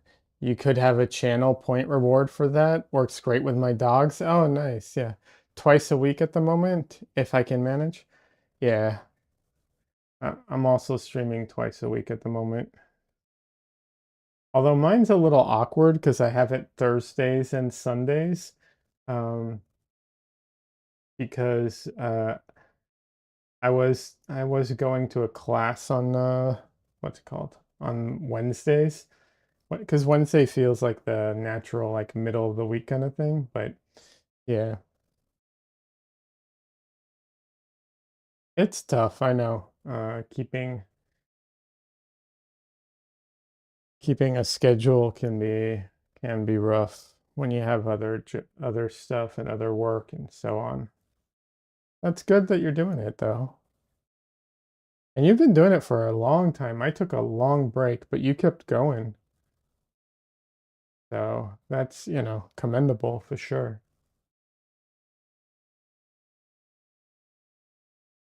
French fries ask, we finishing this today or Tuesday? No, I definitely don't think I'll be able to finish this on stream today, unfortunately.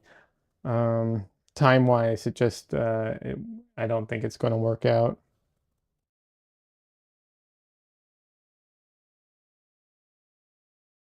Let's see. Zoe says, it's not so much the streams themselves, it's getting started that's hard for me. Yeah. Well, it's the streams. I mean, it's the getting started, and I don't know about you, but it's the prepping everything.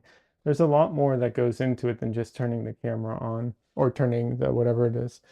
6 years now? Wow, that's impressive. Very impressive.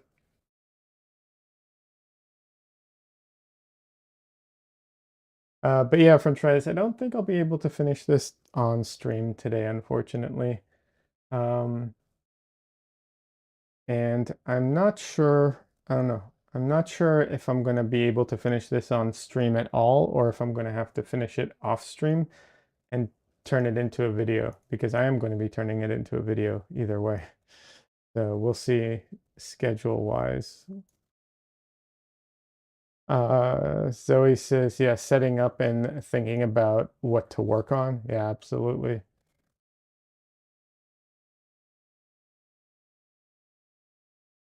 Yeah, finding finding reference, getting everything ready.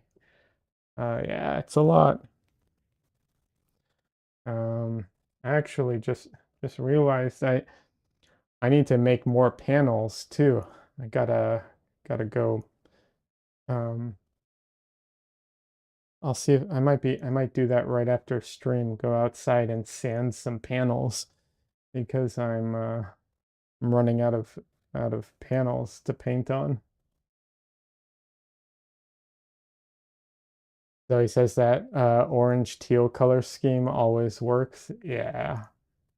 Yeah, there's a reason so many people use it. It's a good one.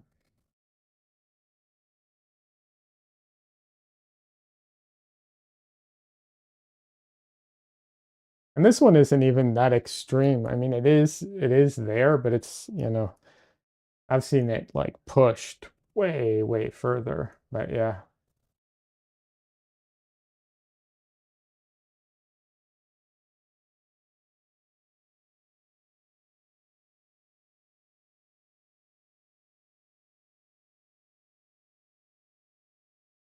But yeah, French fries. If I have to finish this off stream, I will be turning it into a YouTube video. And then I might, I might do another Christmas themed painting as well. This isn't the only Christmas themed movie, so maybe I'll do another one after this if I have the time. We'll see.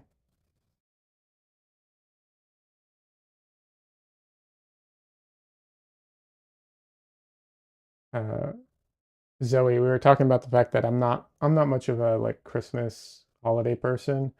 So all the Christmas movies I like are kind of like not your traditional Christmas movies.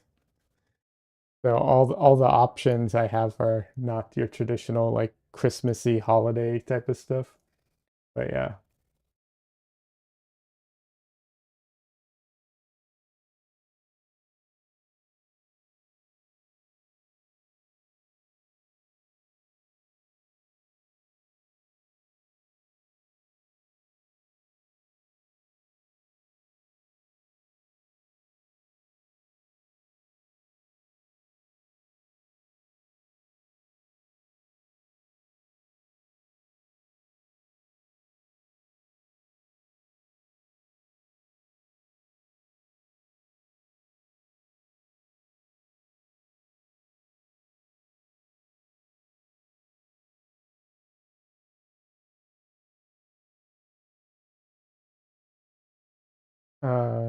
Zoe says, I don't care much about the holidays either. Die Hard is definitely a great choice. Haha. Yes, Die Hard, and then the other ones are um Violent Night, which I do think is a fun movie. Um, and Bad Santa. Gremlins. Yeah, someone mentioned that earlier today, and I didn't even think about it. But yeah, Gremlins. I like Gremlins. I I do like Gremlins. I would be down to do a Gremlin painting. That could be fun.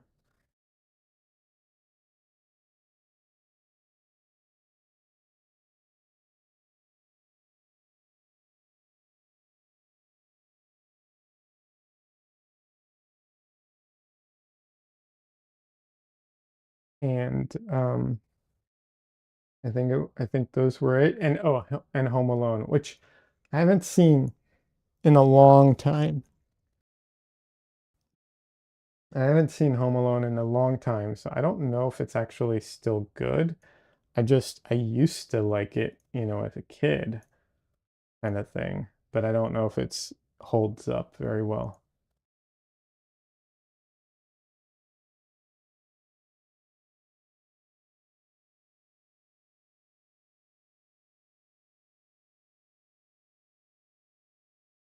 But yeah, if you like action movies and you haven't seen Violent Night, check it out.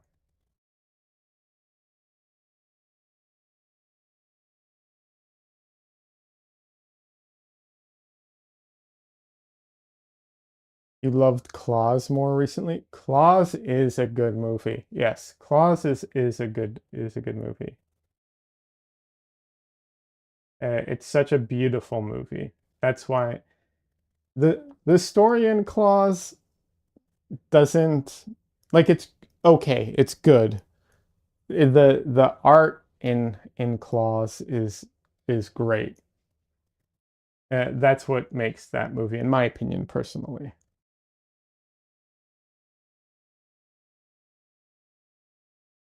For anyone who doesn't know, Claws is an animated movie. It's spelled I think it's Klaus, if I'm not mistaken. I think so. We got it right there. But yeah, that one, it's a beautifully well animated 2D animation. Just really, really uh, just gorgeous. Like it falls into that category. Like it's worth watching for the animation alone, even if the story wasn't decent. I think the story is good enough. It's good enough. The storytelling's good enough, and they do a good enough job with you know, with everything to make it totally worth watching.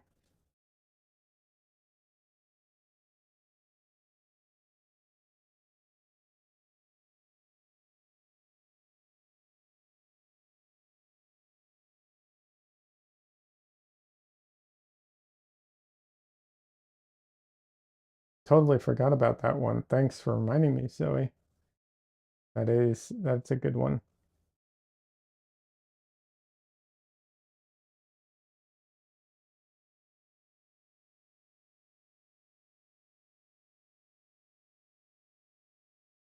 Yeah, the story is okay, but not the main selling point. Yeah, I think the story does a good enough job where it pulls at the heartstrings enough, it's funny enough. Like it if it wasn't for the art, the story wouldn't be enough to carry it, but the art is so good that the story is absolutely like good enough.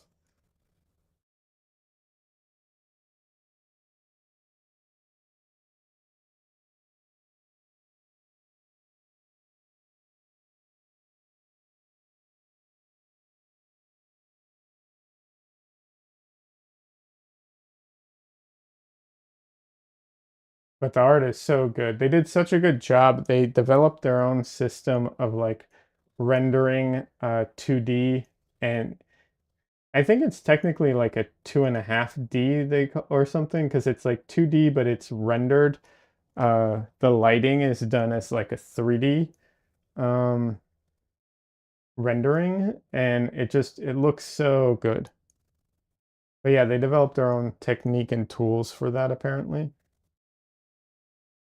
At least according to the behind the scenes thing I saw of it. Yeah.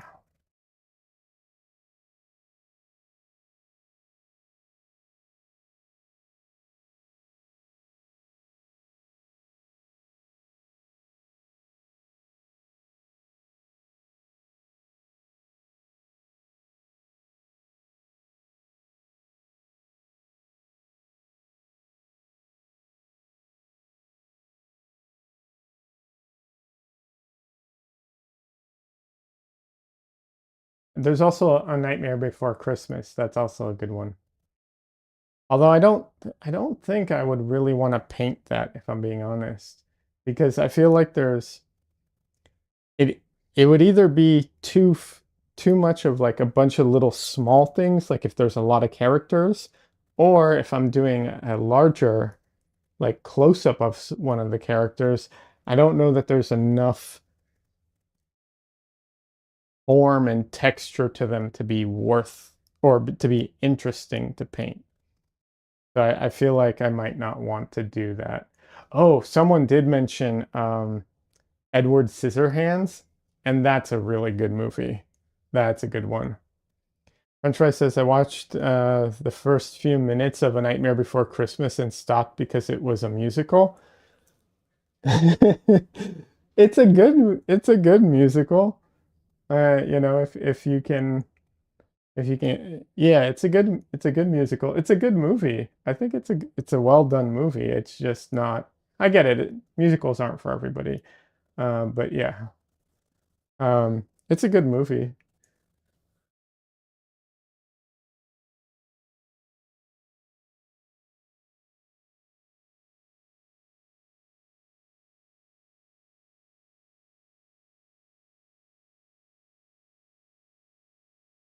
Yeah, but yeah, Edward Scissorhands might be a fun. That would be a fun painting to do, I think.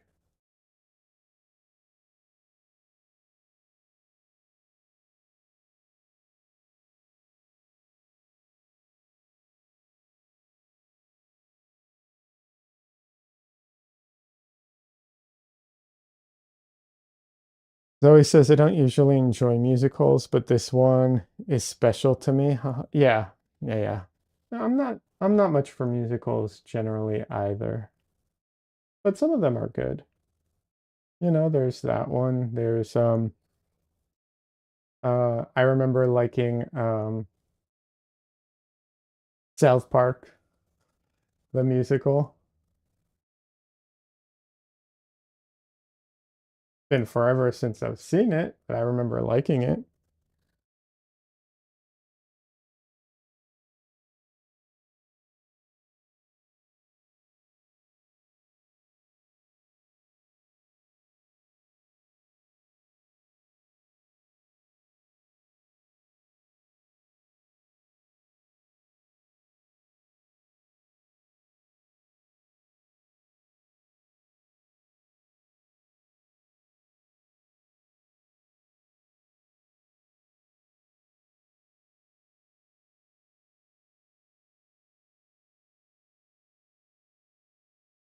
Trying to think of other musicals I've seen.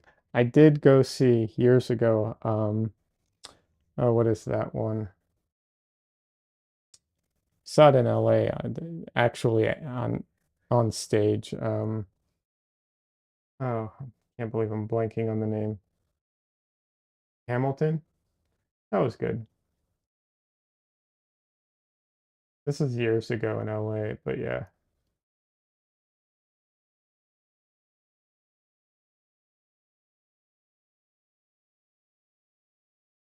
I never would have gone to see it if Michelle didn't want to go see it, but I'm not I'm not mad that we went inside.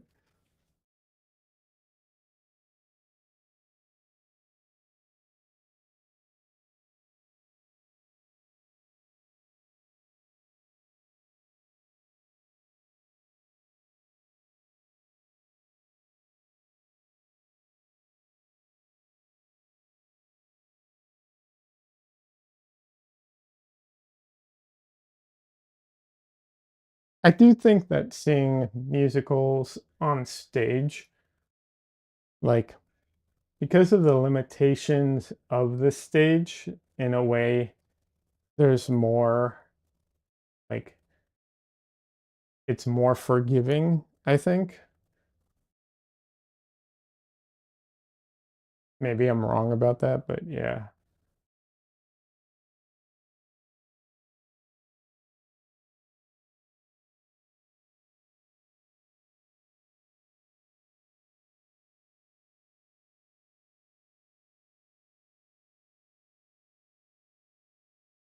Although I think South Park did a great job of combining the like strength of animation and movie telling, movie and story with the animation because they don't, they do move locations and push the story forward and everything.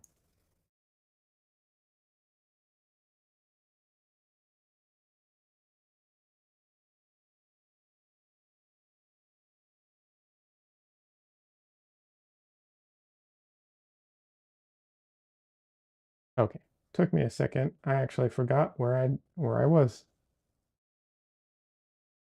Okay.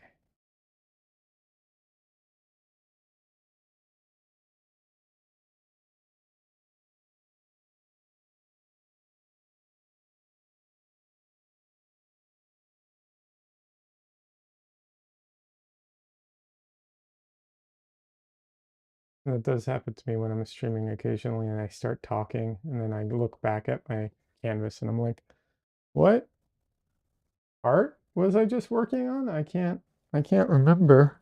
And I don't remember what color's on my brush anymore. Um, yeah.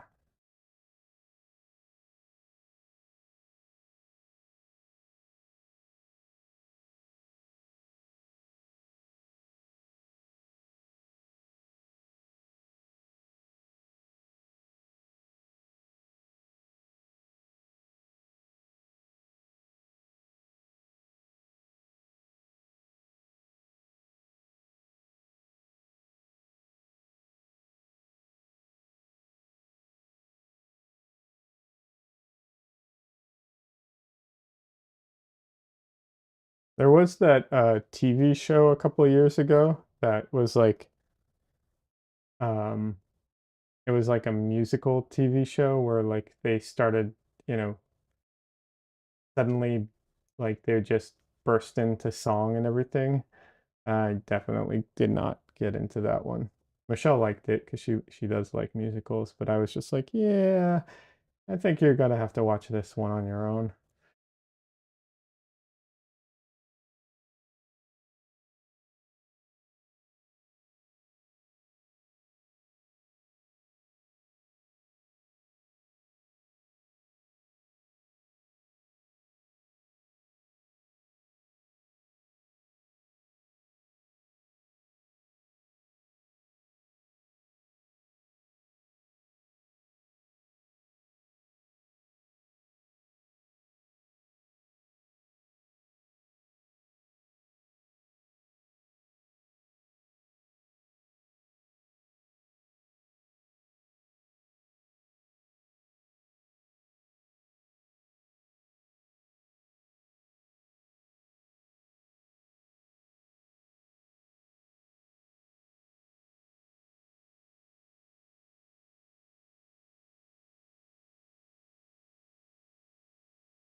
All right.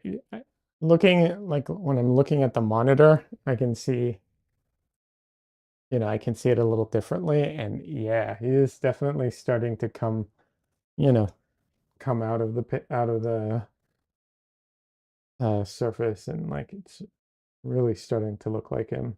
That's good. It's hard sometimes to see it standing so close to it. Like I see the elements of it, but that's why you're supposed to like take a few steps back every once in a while. But if you have a monitor and a camera already filming it, that often serves the same thing, same purpose.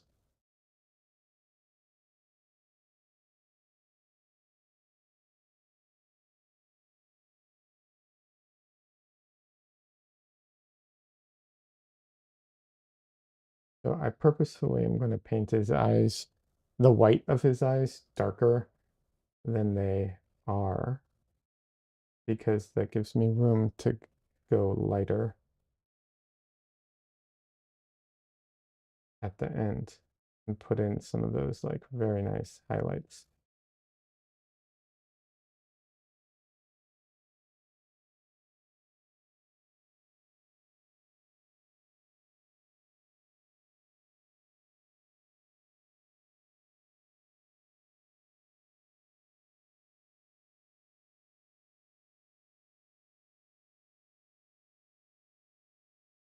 when I was in art school, my teacher said that the the most common mistakes that young artists make when it comes to eyes are they would make the um, iris too large, um, and they would make the whites of the eye too white.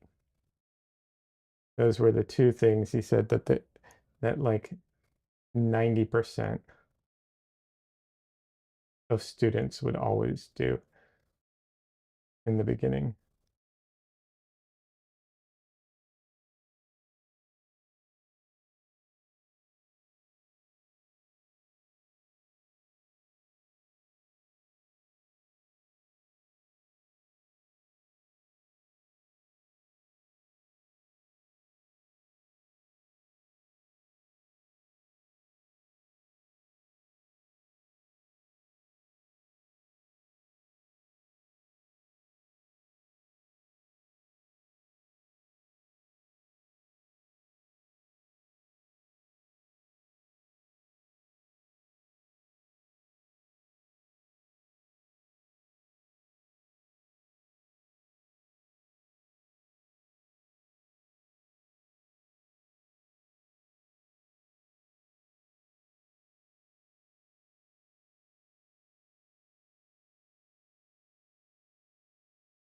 Yeah, that's always stuck with me.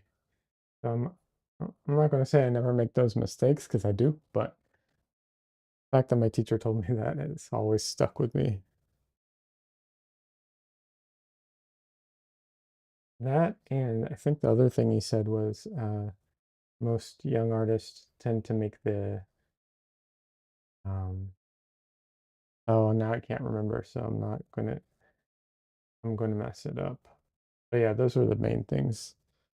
The reason is for the eyes is because we're so focused on eyes, they're so important to us that we have a tendency to just enlarge them because they're just important. So we just automatically kind of enlarge them.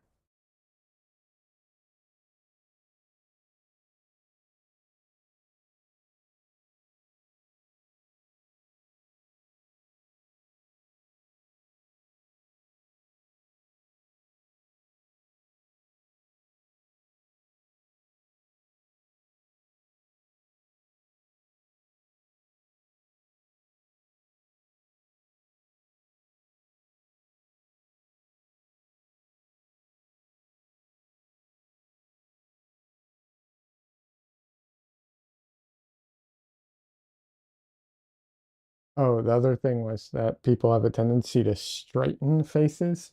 If you're painting a face that's on a diagonal, like this one is, the tendency, almost everyone slowly starts to straighten the face over time. So it starts off like this, and then you paint in the features and something's not right. So you have to move it a little, you straighten it and straighten it and straighten it.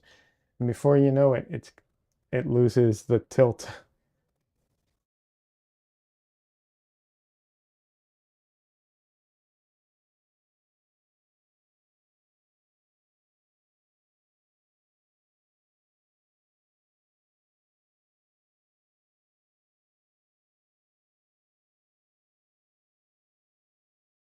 And then the other one, I can never get this right because I don't remember it exactly, but it's that artists tend to naturally, they, when they're drawing someone head on, one of the eyes has a tendency to go lower than the other. If I remember correctly, it's the whatever, like if you're right-handed, it'll be the left eye, and if you're left-handed, it'll be the right eye, but I could be wrong about that. But whatever it is, it's like it's one of those things that almost everybody does consistently. And you have to work at like noticing it so that you can stop doing it.